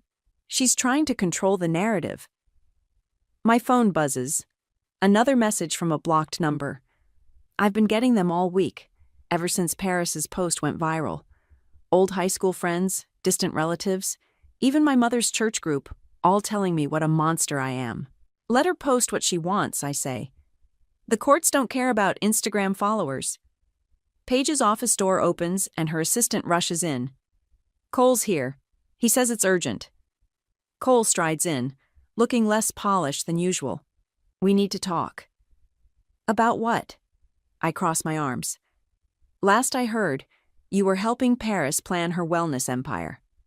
That was before I knew the whole story. He glances at Paige. Can we speak privately? Paige raises an eyebrow at me. I nod, and she leaves us alone. Paris is planning something, Cole says once the door closes. She's meeting with some sketchy lawyer who specializes in contesting contracts.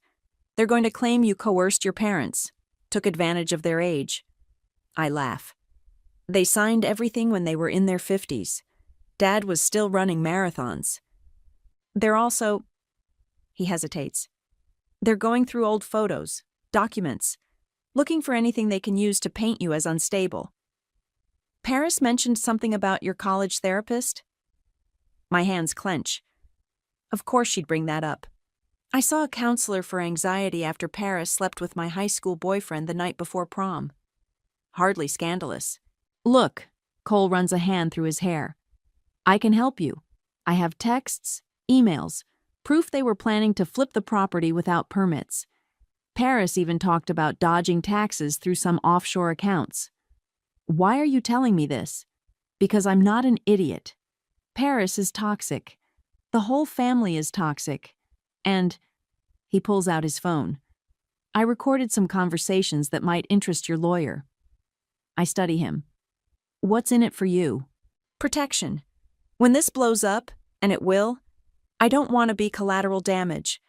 I've got my own business to think about. Before I can respond, shouting erupts in the outer office. Paris's voice carries through the door. Where is she? I know she's in there with him. The door flies open. Paris stands there, mascara running again, but this time from rage rather than tears. You backstabbing piece of shit. She lunges at Cole. I step between them. Paris, stop.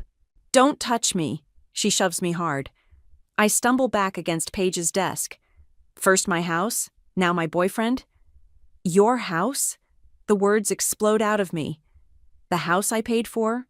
The house I rebuilt while you were busy becoming an influencer? Tell me, how many followers does it take to pay a mortgage? Girls! Our mother appears in the doorway. This is beneath us. Holly, please, let's discuss this like family. Like family? I straighten up. Like when you discussed giving my house to Paris? Or like when you discussed my future without me? I'm your mother. No. My voice cuts through the room. You're a woman who had 2 daughters and only loved one of them. The rest is just paperwork. Paris gasps. Our mother's face goes white. Ms. O'Connor, Paige returns, security guard in tow. You and your daughter need to leave. Now. As they're escorted out, Paris turns back. You'll regret this. Everyone in town knows what you did. Good luck living with yourself. The door closes on her threats. Cole whistles low. Damn. Send whatever evidence you have to Paige. I gather my things. And Cole? If this is some kind of game, it's not. He heads for the door. Some of us know how to recognize a sinking ship. Later that night, I sit in my apartment, scrolling through the social media damage. Paris has posted 3 more times, each caption more dramatic than the last. Local Facebook groups are buzzing with speculation. My contractor review page is flooded with 1-star ratings. My phone lights up. Jude calling. You okay? He asks when I answer. I saw Paris's posts. I'm fine. I'm not, but I'm getting better at faking it. No, you're not. He pauses. Want to grab a drink? No strings, no drama. Just a friend who knows the whole story. I should say no. Should keep my distance. Stay focused. 1 drink, I agree. And Jude? Thanks for not believing her version. I was there, remember? I saw what they did to you. His voice softens. Sometimes the bad guy in the story is the one telling everyone else they're good. I hang up, staring at my reflection in the dark window. Paris is right about one thing. Everyone in town is talking about what I did, but nobody's talking about what they did to make me do it. The bar is quiet for a Thursday night. Jude sits across from me, 2 untouched beers between us, as I scroll through the latest batch of hate mail on my phone. "You need to stop reading those," he says, gently pulling the phone from my hands. "It's not helping." "I know, but..." A sharp pain shoots through my temple. These stress headaches are getting worse. "But nothing. You're torturing yourself." He slides my beer closer. "Talk to me instead. How are you really doing?" Before I can answer, my phone rings. My mother's number, from a new account I haven't blocked yet. "Don't," Jude starts, but I'm already answering. "What do you want, Mom?" "Holly, please." Her voice sounds strained. "I'm at the emergency room. They're saying it's a panic attack. Could you..." "Which hospital?" Jude's eyes widen as I grab my coat. "Holly, wait. I have to go." I throw some cash on the table. "She's at the ER.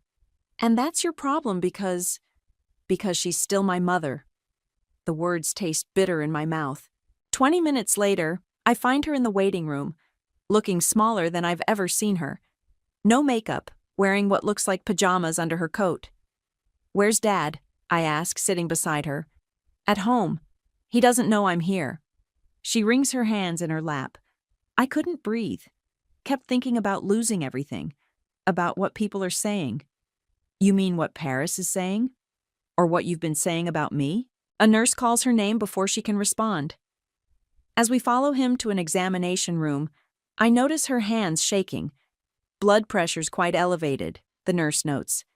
"Have you been under unusual stress?" My mother laughs weakly. "You could say that." Once we're alone, she turns to me. "The house. It was supposed to fix everything. Give Paris stability. Give your father his dream retirement. And what about my dreams?" The words escape before I can stop them. "Did those ever matter?" "Of course they did. But you were always so capable, so independent. Paris needs to grow up." I stand, pacing the small room. "And you need to stop enabling her. I'm trying to protect her." From what? Reality? Consequences? When's the last time Paris paid her own bills? Had a real job? "Not everyone can be like you," she snaps. "So perfect, so self-sufficient." I had to be. The force of my shout surprises us both. Every time Paris failed, who picked up the pieces? Every time she needed bailing out, whose savings got drained?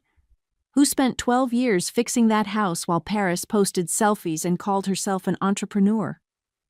My mother's face crumples. "I just wanted both my daughters to be happy." "No, you wanted Paris to be happy. You wanted me to make that happen." The monitor beeps as her heart rate spikes. "Mrs. O'Connor?" The nurse returns. "Let's get you something to help you relax." The drive home is silent. I take the long route, past the house, my house. Lights burn in every window. Dad's car is in the driveway, next to Paris's new SUV that I'm sure she can't afford. "They're probably worried about you," I say. "They're probably drinking." My mother's voice is flat. "Your father's been doing that a lot lately." I grip the steering wheel tighter. "That's not my problem anymore." "No?" She turns to me. "Then why did you come tonight?" "Because..." I swallow hard. "Because I'm not like you. I don't abandon family when they're inconvenient." "Is that what you think we did to you? Isn't it? You literally tried to give away my investment, my work, my future, to Paris. Again. Like always." She's quiet for a long moment. "We never meant to hurt you." "That's worse, Mom. You never even considered me enough to realize you were hurting me." I pull into their driveway. Paris appears at the window, then disappears, probably calling Dad. 23 days, I say, as my mother unbuckles her seatbelt. "That's how long you have to figure out your next move."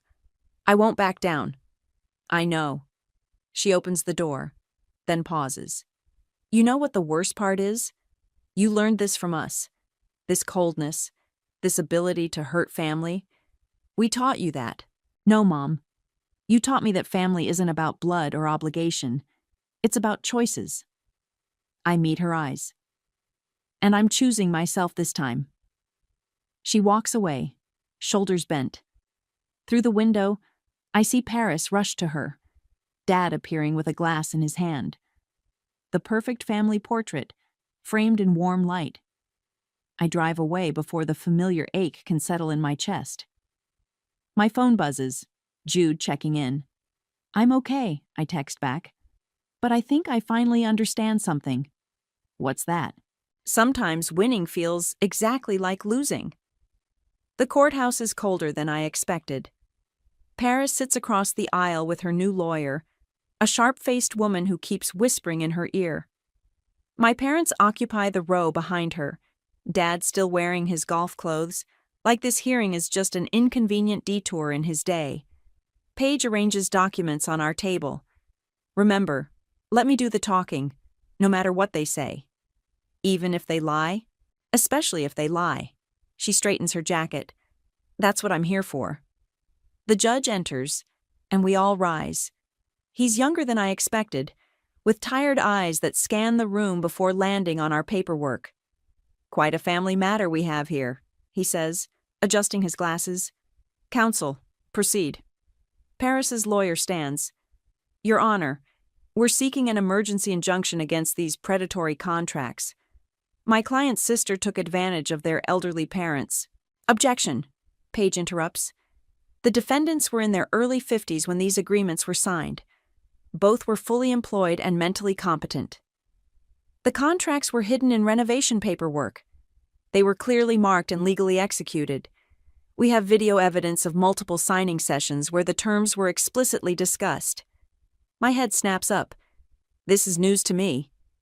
Paige gives me a slight nod. Of course she had backup plans. Furthermore, she continues, pulling out a tablet, we have recent evidence of the defendant's intent to commit fraud. Paris goes pale. Cole's recordings. The judge leans forward. Proceed. Paige plays the audio. Paris's voice fills the courtroom, discussing offshore accounts and tax evasion schemes. My father cursing about finding loopholes around permits. Your Honor, Paris's lawyer stammers, these recordings were obtained legally in a two-party consent state, Paige finishes. We have more. That's enough. The judge holds up his hand. I've seen the contracts. They're valid. I've heard the recordings. They're troubling. He looks at my family. The plaintiff's claim stands. You have the remainder of the 30 days to settle the debt or vacate the property. But it's our home. Paris jumps up. She's trying to destroy our family. Ms. O'Connor, the judge's voice sharpens. The only thing being destroyed here is your credibility. These contracts represent legitimate debt. Your sister invested significant personal resources into this property. The law's clear. My mother starts crying softly. Dad just stares straight ahead, jaw clenched. We're done here. The judge gathers his papers. Counsel, draw up the enforcement orders. As people start filing out, Cole appears at the back of the courtroom. Paris sees him and breaks. You! She lunges toward him. You recorded me? You betrayed me? Like you betrayed your sister? He steps back. I learned from the best, babe. Security moves between them as Paris dissolves into tears. My mother rushes to comfort her, shooting me a look of pure venom. Holly! My father's voice stops me at the door. You've won. Are you happy now? I turn slowly. Was I supposed to be happy when you gave my house to Paris? It wasn't your house. No. I pull out my phone, open my banking app. Here's every transfer I made for the past 12 years. $873,000. My dollars, my house. We're your parents. And I'm your daughter, the one who actually earned something instead of just expecting it to be handed to her. I put my phone away. 18 days left, Dad. Tick-tock. Outside, Jude waits by my car. How'd it go? We won? The words feel hollow. They have to leave. Then why do you look like you lost? Because I watch my family emerge from the courthouse, Paris still crying, My mother supporting her. My father bringing up the rear with slumped shoulders. Because I thought winning would feel different. Different how?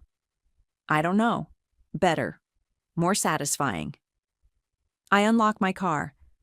Instead, I just feel human, he suggests. Because despite everything, they're still your family? No. I straighten my spine. They're just people who taught me exactly what I don't want to be. Jude studies me for a moment. Want to grab lunch? Can't. Meeting with the realtor. Once they're out, I'm listing the house. You're selling it? After everything? I shake my head. Converting it into a high-end wedding venue. I allow myself a small smile. The kind Paris always dreamed of running. Damn. He whistles low. That's cold. No. I get in my car. That's business. They taught me that too.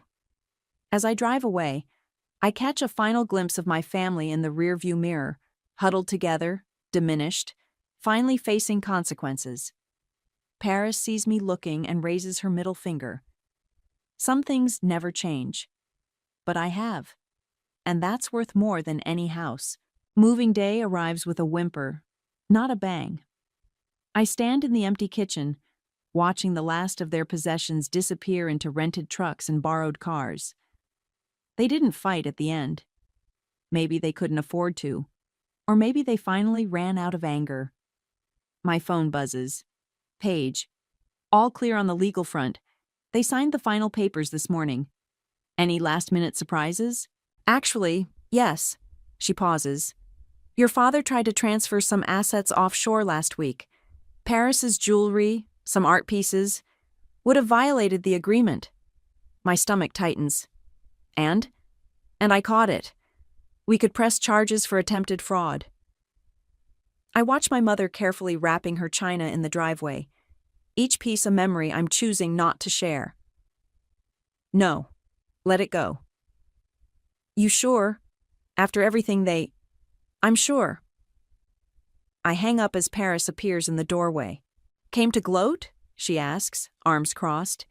Came to make sure you don't accidentally take anything that's now legally mine. She laughs bitterly. God, listen to yourself.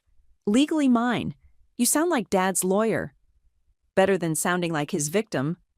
That hits home. She flinches, then rallies. You know what your problem is, Holly. You think being right makes you good. No. I meet her eyes. I think being honest makes me right. There's a difference. Whatever helps you sleep at night. She turns to leave, then stops. Cole's opening his own wellness retreat, in the Hamptons. He's already got investors. Good for him. He asked me to be his partner. Said he learned from the best about how to secure funding. Her smile is razor sharp. Guess we both learned from you, sis. After she leaves, I walk through the house.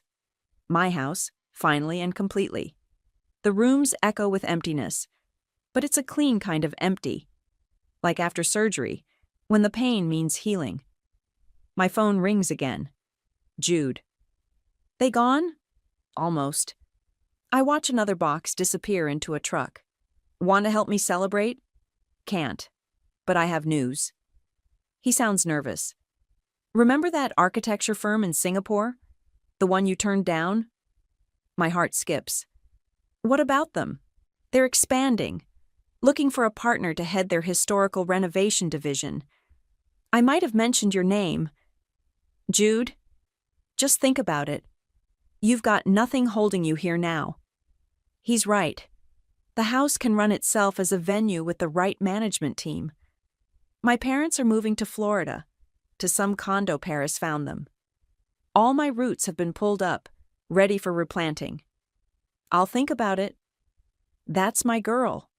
He catches himself. Sorry, I didn't mean... It's okay. And surprisingly, it is. Thanks, Jude, for everything. A throat clears behind me. My mother stands there, looking small and old in a way I've never noticed before.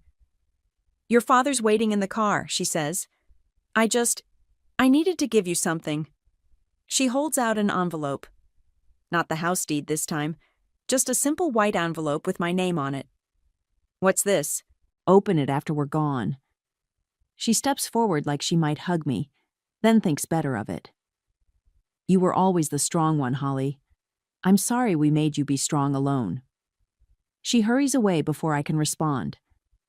I watch their car pull out of the driveway for the last time, Paris following in her SUV, the moving trucks bringing up the rear.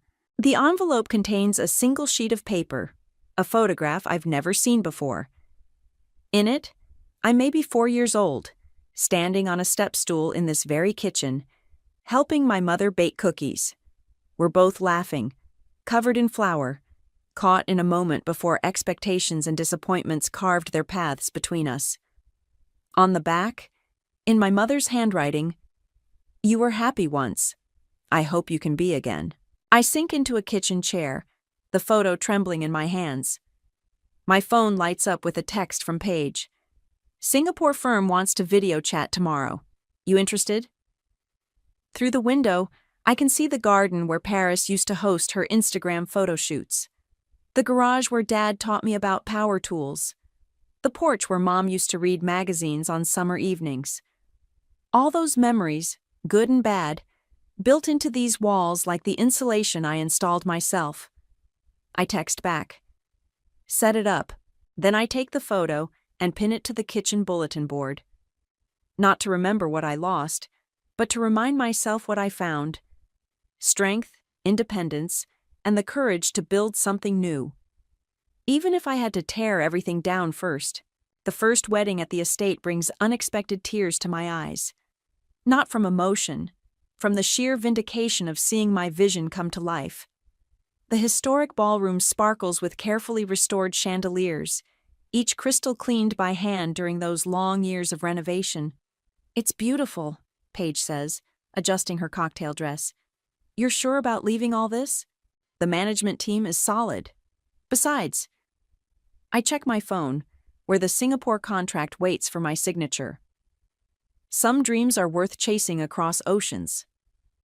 The bride and groom take their first dance as my staff moves with practiced precision. Everything perfect, everything planned. Just like my revenge. My phone buzzes. Paris posting on Instagram again. Her latest venture failed spectacularly after Cole's Hamptons retreat turned out to be a Ponzi scheme. He's facing charges. She's facing reality finally. "Ms. Holly?" Maria, my head coordinator, approaches. "There's someone asking for you at the gate. Says she's family?" My mother. Of course she'd come today. I find her by the iron gates, looking lost in a department store dress. "This is quite something," she says, gesturing at the transformed estate. "It's a business." I don't open the gate. A successful one. "So I've heard. Your father saw the write-up in the business journal." She clutches her purse tighter. "Paris is moving back home. To Florida?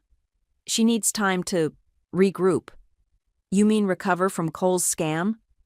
"I warned her about him." "I know." She looks at me directly for the first time. "You seem to know a lot of things we didn't want to hear." The string quartet starts playing inside. Bach, not the usual wedding standards. My choice. "Why are you here, Mom?" "I saw online that you're moving to Singapore." She pulls an envelope from her purse. "I wanted to give you this before you left." Not another photo. A check. "It's not much," she continues. "Just my inheritance from your grandmother. I've been saving it." "For Paris?" "For emergencies." She pushes it through the gate. "Consider it a down payment on all the money we owe you." I look at the check. $50,000. A fraction of what they owe, but more than I ever expected to see. "Keep it," I say. "Put it toward Paris's next fresh start. She'll need it more than me." "Holly, I'm not being noble, Mom. I'm being honest. I don't need your money anymore. I never did." I gesture at the estate. "I built this. Me. Without your help. Without your approval. Without your love." She flinches at the last word. "Paris will always need you," I continue. "That's what you trained her for. But me? I straightened my shoulders. I trained myself for something else. To be alone. To be whole. Inside, the music swells. Another perfect moment for someone else's perfect day. Goodbye, Mom. I turn away, then stop. Oh, and if Paris wants to know how I did it, how I built something real instead of just dreaming about it, tell her it's simple. I stopped waiting for someone else's permission to succeed. Back inside, Jude waits with 2 champagne glasses. Your mother? Last-minute wedding gift. I take a glass. One I returned. You okay? Better than okay. I watch the bride and groom, young and hopeful and beginning. I used to think revenge would feel like winning, but it doesn't. No, it feels like freedom. My phone buzzes one last time. The Singapore firm confirming my flight next week. Across the ballroom, Maria orchestrates the staff with gentle precision, exactly as I trained her. The estate will run perfectly without me. Dance with me? Jude holds out his hand. For old time's sake? No. I smile to soften the rejection. Some old times are better left in the past. I walk onto the balcony overlooking the gardens. The same view that captivated my parents 12 years ago, that Paris wanted to turn into a yoga lawn, that I protected and preserved through sheer force of will. Below, my mother still stands at the gate, watching. I raise my champagne glass in a silent toast. Not to reconciliation, some bridges stay burned, but to lessons learned on both sides. She nods once, understanding, then walks away into the gathering dark. I turn back to the party, to the joy and light and music. Tomorrow I'll pack for Singapore. Tonight I'll celebrate not what I lost, but what I found. The strength to build something beautiful from the ashes of betrayal. The house stands solid behind me, no longer a symbol of what was taken, but of what I took back. Some people inherit houses. Others inherit strength. I chose strength. The fluorescent lights in Dr. Marshall's office buzzed like angry wasps as I stared at the X-rays pinned to the light board. My heart wasn't just failing, it was betraying me, just like everything else in my life would soon enough. I'm Olivia, and 6 months ago I was planning other people's dream weddings. Now I can barely climb a flight of stairs without feeling like I'm drowning on dry land. Mrs. Pierce, these test results are concerning, Dr. Marshall said, tapping his pen against my file. The valve deterioration has accelerated. Without surgical intervention, within the next few months, I'm afraid... How much? I interrupted, already dreading the answer. Even with insurance, you're looking at significant out-of-pocket costs, roughly $60,000. I thought about the joint savings account Wallace and I had built over 12 years of marriage. We had more than enough. Still, my stomach clenched as I imagined his reaction. That evening, I found Wallace in his home office, illuminated by his laptop's blue glow. He barely looked up when I entered.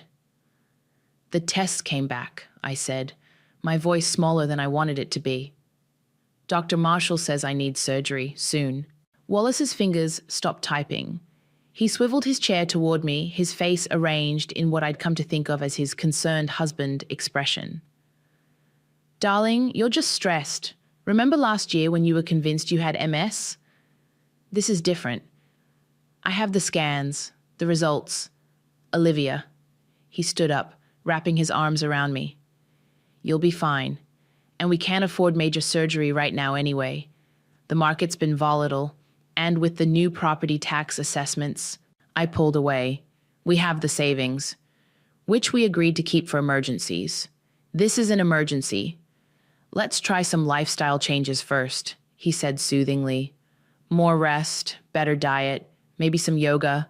2 weeks later, I was confined to bed rest. My body felt like it was made of lead, and each breath was a conscious effort.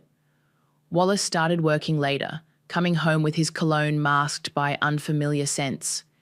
He'd peek into our bedroom, ask if I needed anything, then retreat to his office. Just a rough patch at work, he'd say when I asked about the late nights. Nothing for you to worry about. Focus on getting better. One afternoon, while Wallace was at work, I dragged myself downstairs for a change of scenery. His laptop sat open on the kitchen counter. He'd been checking emails over breakfast. As I reached to close it, a notification popped up. Final escrow approval. Sunset Oasis. My finger hovered over the mousepad. Wallace and I had promised never to keep secrets, but lately, those promises felt as fragile as my health. I clicked. The attachment opened to reveal a scanned document, official letterhead gleaming at the top. My eyes caught on phrases that seemed to pulse on the screen. Beachfront property, final purchase price, $875,000, buyers, Wallace Pierce, and the room spun. That was more than our entire savings. The money that wasn't there for my surgery was being poured into concrete and ocean views. My phone buzzed, a text from Wallace. Working late again. Don't wait up. Take your meds. Love you. I stared at those 3 words until they blurred. Love. What a convenient shield for cruelty. That night, I lay beside my sleeping husband, listening to his steady breathing. He'd come home smelling of expensive whiskey and wearing the self-satisfied smile I used to find charming. Now it looked more like a mask, carefully constructed to hide whatever lived beneath. I had a great meeting today, he'd announced earlier, loosening his tie. Things are really coming together. I'd smiled weakly, playing my part. That's wonderful, honey. He'd kissed my forehead, his lips barely touching my skin. Get some rest. You're looking a bit pale. Now, in the darkness, I opened my phone and pulled up the email I'd forwarded to myself. The property documents swam before my eyes, each line a fresh betrayal. My fingers traced the edge of my phone case, where I'd hidden the micro SD card containing everything I'd downloaded from his laptop. Wallace shifted in his sleep, throwing an arm across my waist. I didn't flinch. I'd had plenty of practice playing the docile, dying wife. But as I lay there, my failing heart thundering in my chest, I made a decision. If Wallace wanted to plan for a future without me, I'd help him experience it, just not in the way he expected. I opened my messages and typed, Nicole, I need your help. Can you come over tomorrow? There's something I need to show you. My sister's response was immediate. Of course. Everything okay? I looked at my husband's peaceful face and felt something cold settle in my chest. No, I wrote back, but it will be. Nicole arrived the next morning clutching 2 coffee cups and wearing her lawyer face, the same expression she used when preparing for difficult depositions. You look like hell, she said, handing me a cup. Thanks. I feel worse. I led her to the kitchen, checking my phone. Wallace has a client meeting until noon. We have time. I pulled up the property documents on my tablet. Nicole's eyes widened as she scrolled, her coffee forgotten. This can't be legal, she muttered. He's using joint assets without your consent. When did you sign these? I didn't. Look at the signature date. She squinted. Last Tuesday? But you were in the hospital for tests. Exactly. Nicole's face darkened. He forged your signature? Apparently, I've been very busy signing things I don't remember. I pulled out a stack of papers from under the kitchen towels. Bank transfers, property agreements, even a new life insurance policy application. Jesus Christ, Olivia! Nicole pushed away from the counter, pacing. We need to call the police. Not yet. I held up my hand. I need to understand everything first. Help me get into his laptop? She hesitated. You know that's not exactly legal. Neither is forging your dying wife's signature. 20 minutes later, we were staring at a folder labeled Sunset Oasis Plan. Inside were hundreds of files, architectural drawings, furniture catalogs, landscaping quotes, all dated after my diagnosis. Look at this email thread, Nicole said, clicking. Mom and Dad will love the Ocean View Master Suite. It's perfect for their retirement. That son of a... Keep reading, Nicole scrolled, her face growing stonier. Once everything's settled with O, we can start the renovations. O being you, I assume? My husband's apparently not big on spelling out the name of the wife he's planning to outlive. Olivia, this is... Nicole trailed off, opening another document. Suddenly, she grabbed my arm. Wait, what's this? She pointed to a clause buried in the contract. Survivorship consideration. My hands shook as I read it. The words seemed to burn themselves into my brain. In the event of Mrs. Pierce's death prior to final property transfer, all equity and ownership rights revert solely to Mr. Pierce. He's betting on me dying, I whispered. He's actually betting on it. Nicole slammed the laptop shut. That's it. I'm calling Marcus in white-collar crimes. No. My voice was stronger than I expected. Not yet. Olivia, he's literally planning your death, and I'm going to let him think he's winning. I took a deep breath. Wallace's parents are having their 50th anniversary party next month. Everyone will be there. Family, friends, business associates. So, I want them all to witness what happens when you underestimate a dying woman. Nicole studied my face. What are you planning? Before I could answer, my phone buzzed. Wallace. Hello, darling. His voice oozed concern. How are you feeling? Tired. I made my voice weak. Nicole's here helping me with some soup. That's nice. Listen, I just got the invitation to Mom and Dad's anniversary party. I know you're not feeling well, but they'd love to see you. It might be your last chance to attend a big family event. I caught Nicole's eye, and she nodded slowly. Of course I'll come, I said softly. I wouldn't miss it. After hanging up, I turned to Nicole. I need you to help me find every document, every email, every scrap of evidence, and I need you to be very, very quiet about it. What about your surgery? I smiled grimly.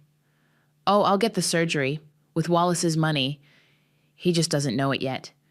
Nicole pulled out her legal pad. Okay, start from the beginning. Tell me everything. For the next hour, we pieced together Wallace's betrayal like a jigsaw puzzle of deceit. Each new discovery made my blood run colder. Consulting with estate lawyers, viewing properties with his mother, even researching hospice care options, all while telling me we couldn't afford my treatment. One more thing, Nicole said, reviewing her notes. We should talk to Amber. Wallace's assistant? Why? Because if he's been manipulating your medical correspondence, she might know something. And from what you've told me about her, she doesn't seem like the type to enjoy watching someone die for convenience. I nodded slowly. Set up a coffee meeting, somewhere private. As Nicole packed up her things, she paused. Are you sure about this? Once you start, there's no going back. I looked at our wedding photo on the wall. Wallace beaming, me radiant in white. Both of us believing in forever. He killed that marriage the moment he decided my death was an acceptable business strategy. I straightened my shoulders. Now I'm just making sure he feels the loss. I spent the next week perfecting my performance as the perfect dying wife. Every grimace of pain, every labored breath, all carefully choreographed for Wallace's benefit. Maybe we should look into hospice options, I suggested one evening, watching his reaction over my untouched dinner plate. Wallace's fork paused halfway to his mouth. Already? I mean, isn't that a bit premature? Dr. Marshall says I should consider all options. I pushed away my plate with trembling hands. I just want to make things easier for you. After... His face softened with what I now recognized as calculated concern. Let's not think about that yet. He reached across the table, squeezing my hand. Though it's very thoughtful of you to consider my needs. I bet it is, I thought, forcing tears to my eyes. That night, I started my documentation. Voice memos disguised as a grief diary, hidden cameras in my bedroom recording Wallace's conversations about my condition, meticulous logs of my medication, which he'd begun helping me manage.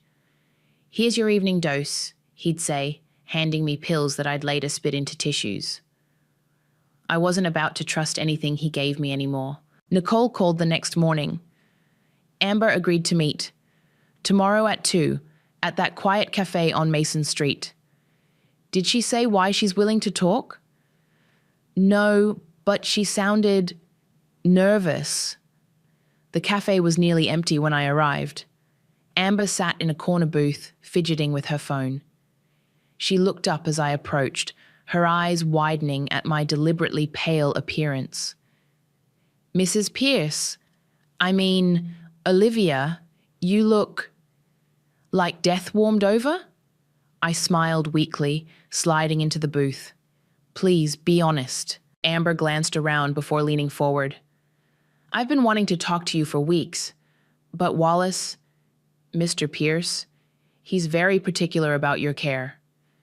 You mean about controlling information? She nodded, pulling out an envelope. These came to the office last month. Medical bills, insurance statements. He told me to redirect all your mail there, said he didn't want you stressed about paperwork. My hands shook as I examined the documents. Denied claims, payment notices, all hidden from me. There's more, Amber whispered. Last week I overheard him on the phone with the insurance company. He was increasing your life insurance policy to $1.5 million. And when was this policy taken out?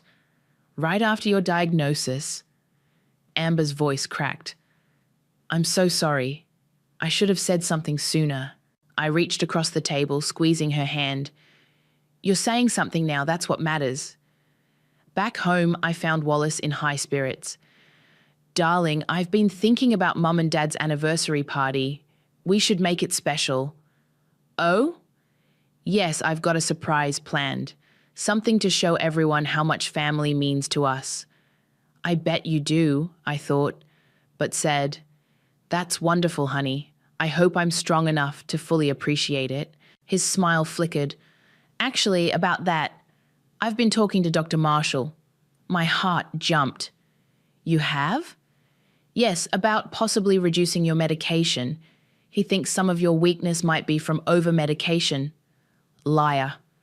I'd called Dr. Marshall's office yesterday. Wallace hadn't spoken to him in weeks. Whatever you think is best, I murmured, swaying slightly for effect. Wallace caught my elbow, steering me toward the stairs. Let's get you to bed. You look exhausted. That night I lay awake imagining my own funeral. Wallace would be the grieving widower, his mother Jordan patting his hand sympathetically. She was so brave, they'd say, while dividing up my possessions. My phone buzzed softly, a text from Nicole. Found something big. The survivorship clause, it's tied to a trust fund. If you die before the property transfer, Wallace gets everything. If you live, he loses it all. I typed back. How much? $2 million from his parents. Apparently they've been planning this for months. The pieces clicked into place. The rushed property purchase, the life insurance policy, the sudden interest in hospice care. They weren't just waiting for me to die. They were counting on it. I got up quietly, retrieved my grief diary recorder, and whispered into it. Day 15.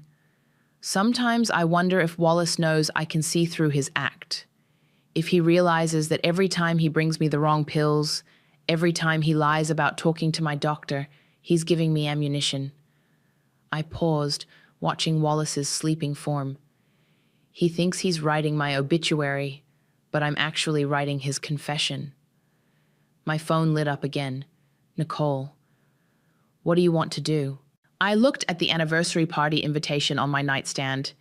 6 weeks. 6 weeks to gather evidence, set my trap, and prepare for the performance of my life. Keep digging, I wrote back, and help me plan a party they'll never forget. You look absolutely radiant, Gianna gushed, as I tried on dresses for the anniversary party. Her voice dripped with the same artificial sweetness Wallace used when lying about my medication. Do I? I turned to examine myself in the boutique's mirror. I was worried I looked too pale. No, you have this ethereal quality. Gianna adjusted the sleeve of my dress, her diamond bracelet catching the light. A bracelet I'd never seen before. That's beautiful, I said, nodding toward her wrist. New? Her hand jerked away. Oh, this old thing? Just something I treated myself to. I smiled, remembering the identical bracelet I'd seen in Wallace's browser history last week, a $3,000 purchase from Tiffany's. My phone buzzed. Nicole. Found Gianna's name on the Sunset Oasis guest list. Private opening event next month. I typed back. Not surprised. Keep digging. Olivia? Gianna touched my arm. You seemed far away for a moment. Just tired. Would you mind taking a photo? I want to show Wallace. As she stepped back with my phone, I noticed her quickly closing message notifications. But not quickly enough. I caught a glimpse of Wallace's name. That evening, I waited until Wallace was in the shower before checking Gianna's social media. Her Instagram was filled with recent photos at expensive restaurants, always carefully cropped to hide her companion. The locations matched Wallace's client dinner dates perfectly. My phone rang. Amber. Olivia, she whispered. Tony just came to the office. He and Wallace are in a meeting about something called a life transition plan. They're talking about you. I pressed record on my phone. Tell me everything. Tony's handling the legal paperwork. Something about transferring assets after you're gone. Gianna was mentioned.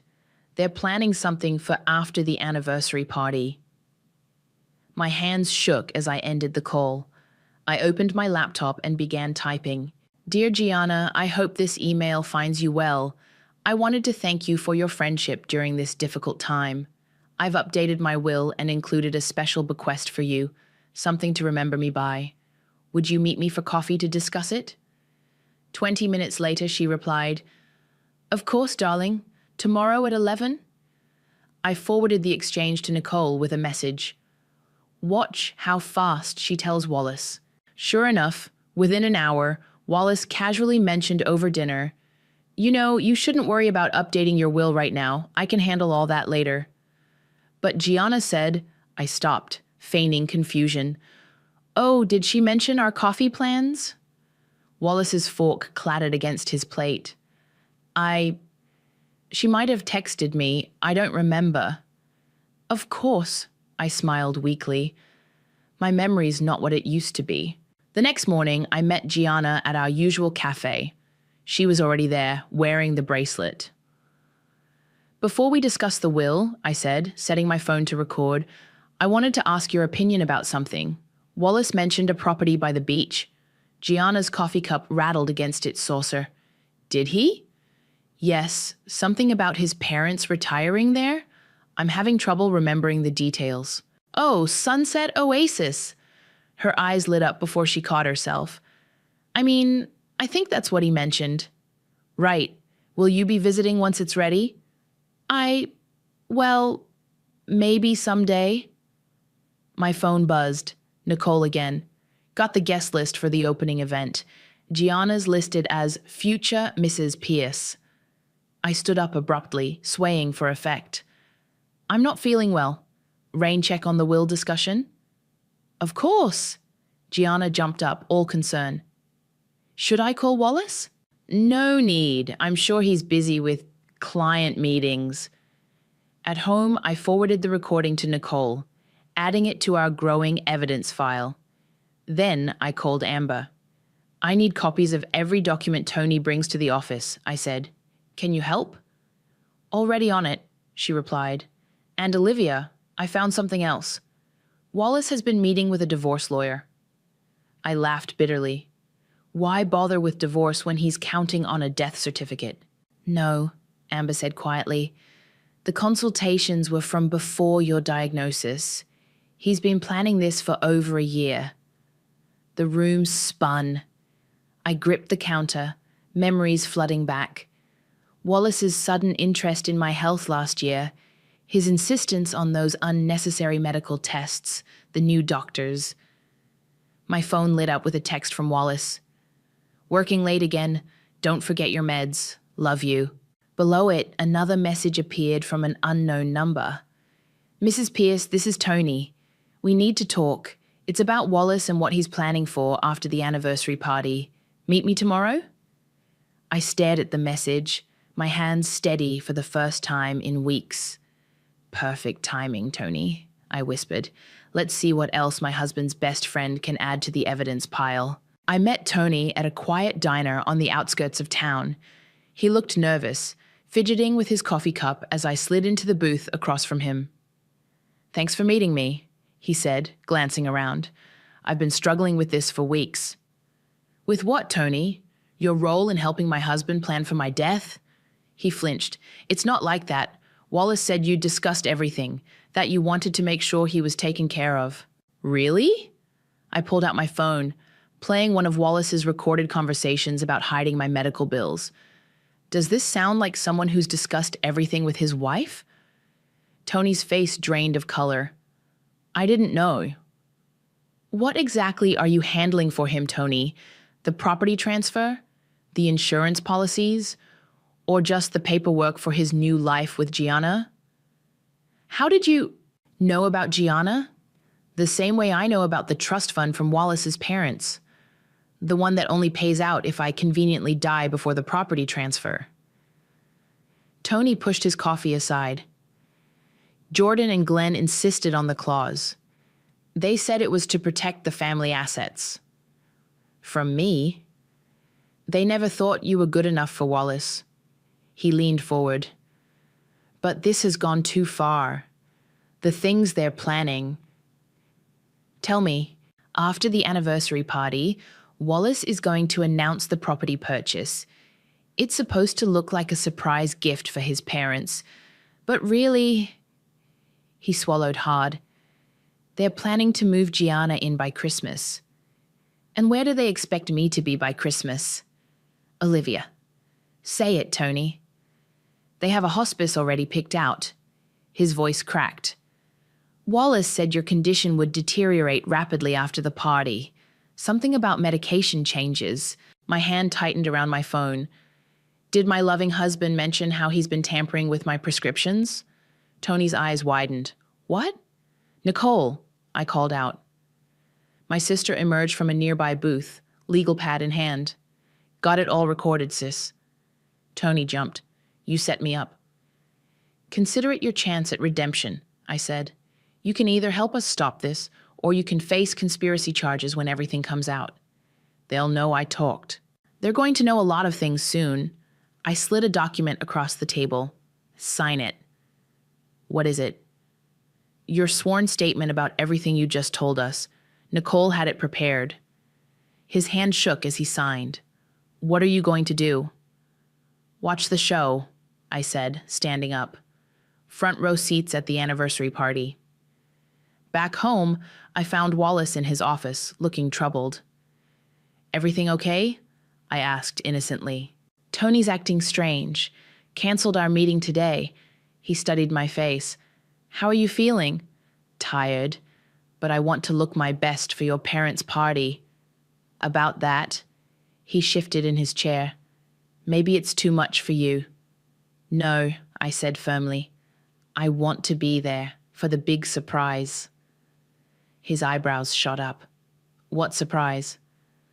The property announcement? For your parents? I made my voice dreamy, confused. Or was that just a dream I had? My memory's so foggy lately. Must be the medication, he said quickly. Why don't you lie down? That night, Nicole came over with the final pieces of evidence. The trust fund documentation proves everything. Jordan and Glenn signed off on all of it. Did you find the medication logs? She nodded grimly. Amber copied Wallace's entire email exchange with some shady online pharmacy. He's been systematically replacing your heart medication with placebos. Perfect. I pulled out my phone, showing her the text I'd just received from Gianna. Can't wait to help you get ready for the party. We'll make sure you look absolutely heavenly. Heavenly, Nicole spat, like they're dressing you for your own funeral. They are. I smiled coldly. They just don't know it's their funeral too. We spent the next hour finalizing our plan. Every document, recording, and piece of evidence was organized and backed up.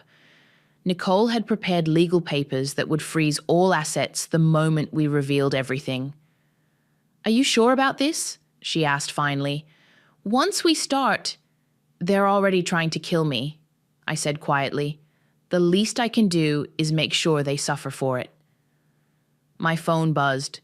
Wallace. Ordered your dress for the party. Something elegant and white. Mom's idea. How thoughtful, I texted back. I'm sure I'll look absolutely angelic. Nicole squeezed my hand. One more week. I looked at our wedding photo again, at the happy, trusting bride I used to be. One more week until they learn what happens when you try to bury someone who's not dead yet. The country club ballroom sparkled with champagne glasses and fake smiles. Nicole wheeled me in, playing up my fragility as Wallace's mother, Jordan, approached. Olivia, darling, Jordan air-kissed my cheek. So brave of you to come. You look, she paused delicately, comfortable. Thank you for insisting on the white dress, I said softly. It feels appropriate somehow. Jordan's smile flickered. Behind her, Wallace worked the room, charming as ever in his tailored suit. He caught my eye and raised his glass. I returned the gesture with my water glass, noticing how Gianna lingered just within his orbit, wearing a navy dress that matched his tie. Everything ready? Nicole whispered. I patted my clutch containing the tablet. All set. Amber? In position by the AV controls. Glenn, Wallace's father, took the microphone. Welcome, everyone. Jordan and I are so touched you could all join us for our 50th anniversary. Applause rippled through the room. I watched Wallace move toward the stage, straightening his tie. And now, our son Wallace would like to say a few words. Wallace stepped up, radiating confidence. Mom, Dad, your marriage has been an inspiration. You taught me the meaning of family, of legacy. His eyes found mine, of sacrifice. More applause. Jordan dabbed at her eyes with a monogrammed handkerchief. Which is why, Wallace continued, I have a special announcement. Excuse me? I called out, my voice stronger than it had been in months. Before that, I have something to share. The room hushed as Nicole wheeled me toward the stage. I gripped the arms of the wheelchair, pushing myself up. Darling, Wallace started, you should stay seated. No, I don't think I should. I reached the microphone, pulling out my tablet. You see, I've been sitting quietly for far too long. Amber dimmed the lights. The projector hummed to life. I'd like to show everyone what real family loyalty looks like, I said, tapping the tablet screen. Wallace's voice filled the room. Once she's gone, we'll renovate the master suite for you and Dad. Gianna's already picked out the furnishings. Gasps rippled through the crowd. Gianna's face went pale. Or perhaps this one? Another tap. Wallace and Jordan's voices discussing my convenient death over lunch. Then Tony's confession about the trust fund, the medication logs, the forged signatures. Olivia, stop this, Wallace hissed, reaching for the tablet. Why? Afraid of what comes next? I swiped again. Security footage from his office showed him and Gianna in an intimate embrace, planning their future in the beach house. You're embarrassing yourself, Jordan snapped, but her voice shook. No, I'm exposing you, all of you. I turned to the stunned crowd. They've been slowly poisoning me, replacing my heart medication with placebos, waiting for me to die so they could collect insurance money and trust funds. Wallace lunged for the microphone, but Tony stepped forward. It's true. I helped with the paperwork. I'm sorry, Olivia. I'm so sorry. You treacherous little... Wallace swung at Tony, but security guards, arranged by Nicole, were already moving in. The police have copies of everything, I announced, including the evidence of insurance fraud, conspiracy, and attempted murder. Gianna bolted for the door. Jordan collapsed into a chair, Glenn standing frozen beside her. The property you planned to buy with my death? I smiled coldly at Wallace. I had Nicole put a lien on it last week. And the trust fund? Frozen? Pending criminal investigation? You can't prove anything, Wallace snarled, but his face had gone ashen. Actually, Amber called out, holding up her phone, I've been live streaming this whole thing, including that admission you just made about the medication. The ballroom erupted in chaos. Guests rushed to distance themselves from the scandal. Through it all, I remained standing, my heart surprisingly steady. I trusted you, I said to Wallace, my voice carrying over the commotion. I loved you, and you tried to kill me for a beach house and your mother's approval. Olivia, please.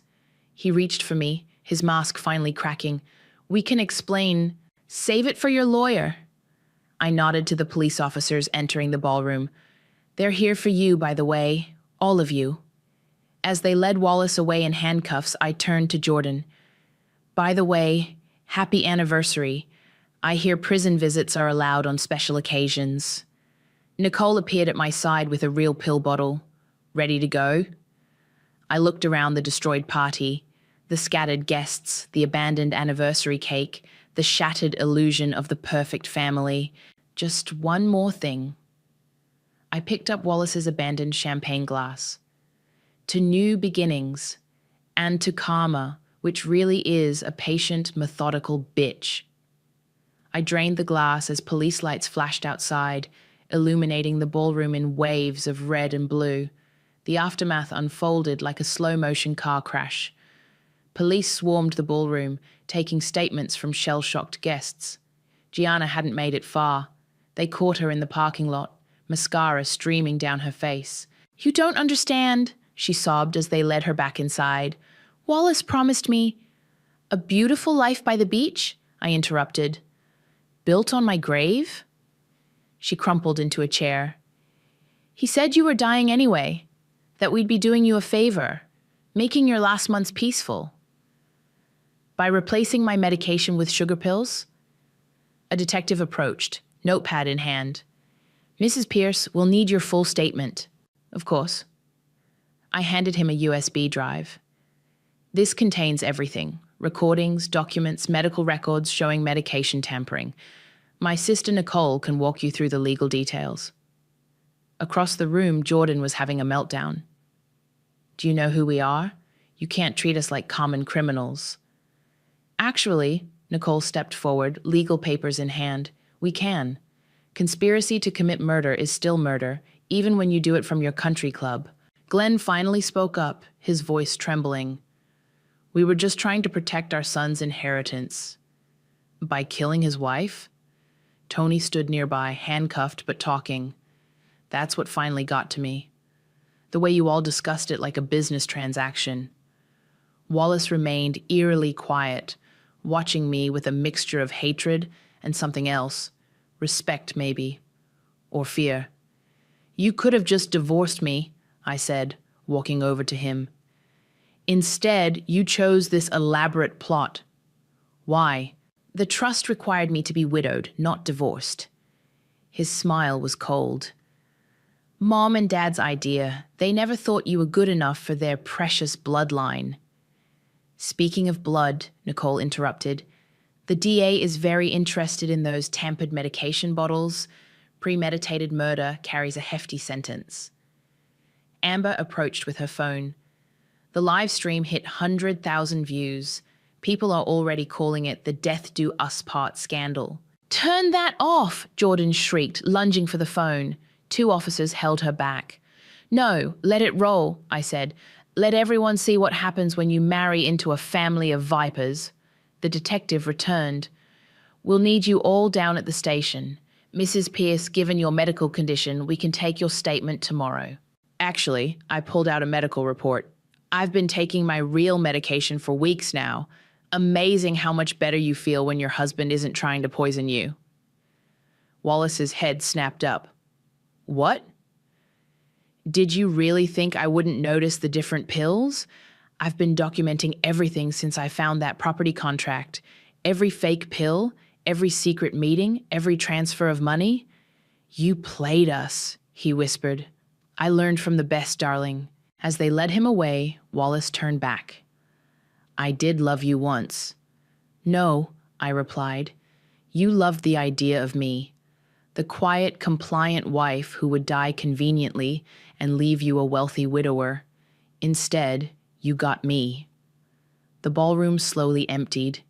Guests hurried out, already calling their social circles with the gossip. The anniversary cake sat abandoned, its 50 years of love inscription now painfully ironic. Nicole hugged me tight. You did it. We did it, I corrected, including Amber in the hug. I couldn't have managed this without you both. What happens now? Amber asked. Now? I picked up my clutch, pulling out the business card Dr. Marshall had given me. I schedule my surgery. Thanks to the evidence Nicole uncovered, the court froze Wallace's assets. Turns out attempted murder invalidates those clever trust fund clauses. And the beach house? I smiled. I'm thinking of turning it into a shelter for victims of domestic abuse. Seems fitting. Tony called out as they led him away. Olivia, check Wallace's office safe behind the painting. There's more you should see. Nicole raised an eyebrow. Want to make one more stop tonight? Why not? The night's still young, and apparently, I'm not dying anymore. We left the ruined party behind, stepping into the cool night air. Police lights still pulsed, casting alternating shadows across the country club's manicured lawn. Somewhere in the distance, I heard Jordan wailing about her reputation. My phone buzzed, messages flooding in from guests, reporters, old friends. But one caught my eye. Dr. Marshall. Saw the news. Operating rooms available next week. Ready to fix that heart of yours? I looked at Nicole and Amber, my real family, then back at the chaos we'd left behind. Yes, I typed back. Though it turns out my heart was stronger than anyone expected. As we drove away, Nicole squeezed my hand. You know this isn't over. They'll fight back. Let them, I said. I'm done playing dead. The morning sun streamed through my hospital window as I packed my belongings. My new heart valve ticked steadily, a constant reminder that I'd chosen to live. Ready to go home? Nicole asked, folding my robe. Not to the old house, I said. I already had the locks changed anyway. My phone buzzed, another update from the DA's office. Wallace had taken a plea deal, turning on his parents in exchange for a reduced sentence. 15 years instead of 25. Gianna got 5 years for conspiracy. Tony received probation for his cooperation. Have you seen this? Nicole held up her tablet showing me a news article. Jordan and Glenn's social circle is imploding. Apparently they've done this before. To Glenn's first wife. History repeats itself, I murmured, until someone breaks the cycle. A knock at the door. Amber, carrying a thick manila envelope. You need to see this.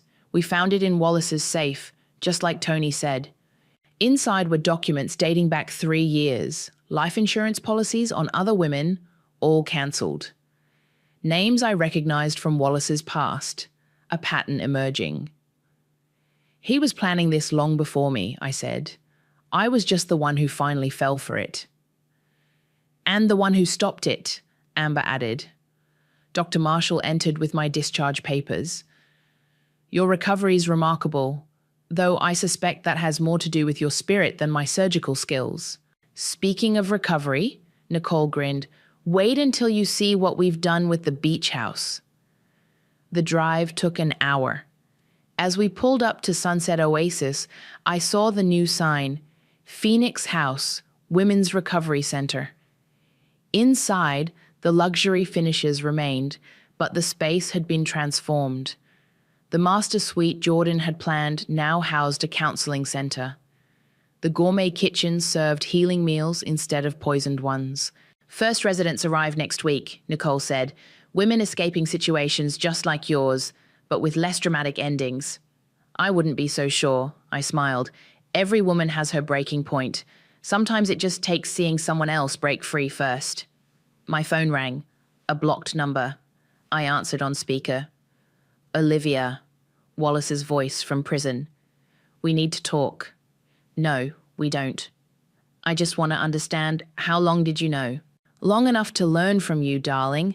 You taught me patience, calculation, the art of the long game. Consider it your lasting contribution to our marriage. The money's gone, he said flatly. The trust, the properties, everything. Not gone, redistributed.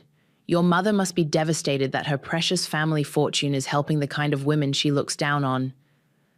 Silence then. I underestimated you. That was your first mistake. The second was thinking I'd choose a quiet death over messy justice. I hung up as Amber called from the balcony. Come see the sunset. We stood together, watching waves crash against the shore. Below, workers installed security cameras and electronic gates, protecting future residents from their own Wallaces. The DA wants you to speak at the sentencing, Nicole said. Share your story. Our story, I corrected, about how 3 women outsmarted a family of sociopaths. 4, came a voice behind us. We turned to see Gianna's sister Maria, carrying boxes of donated supplies. Gianna wrote me a letter from prison, said watching you fight back made her realize what she'd become. She's testifying against Jordan and Glenn next month. I nodded. Redemption comes in many forms.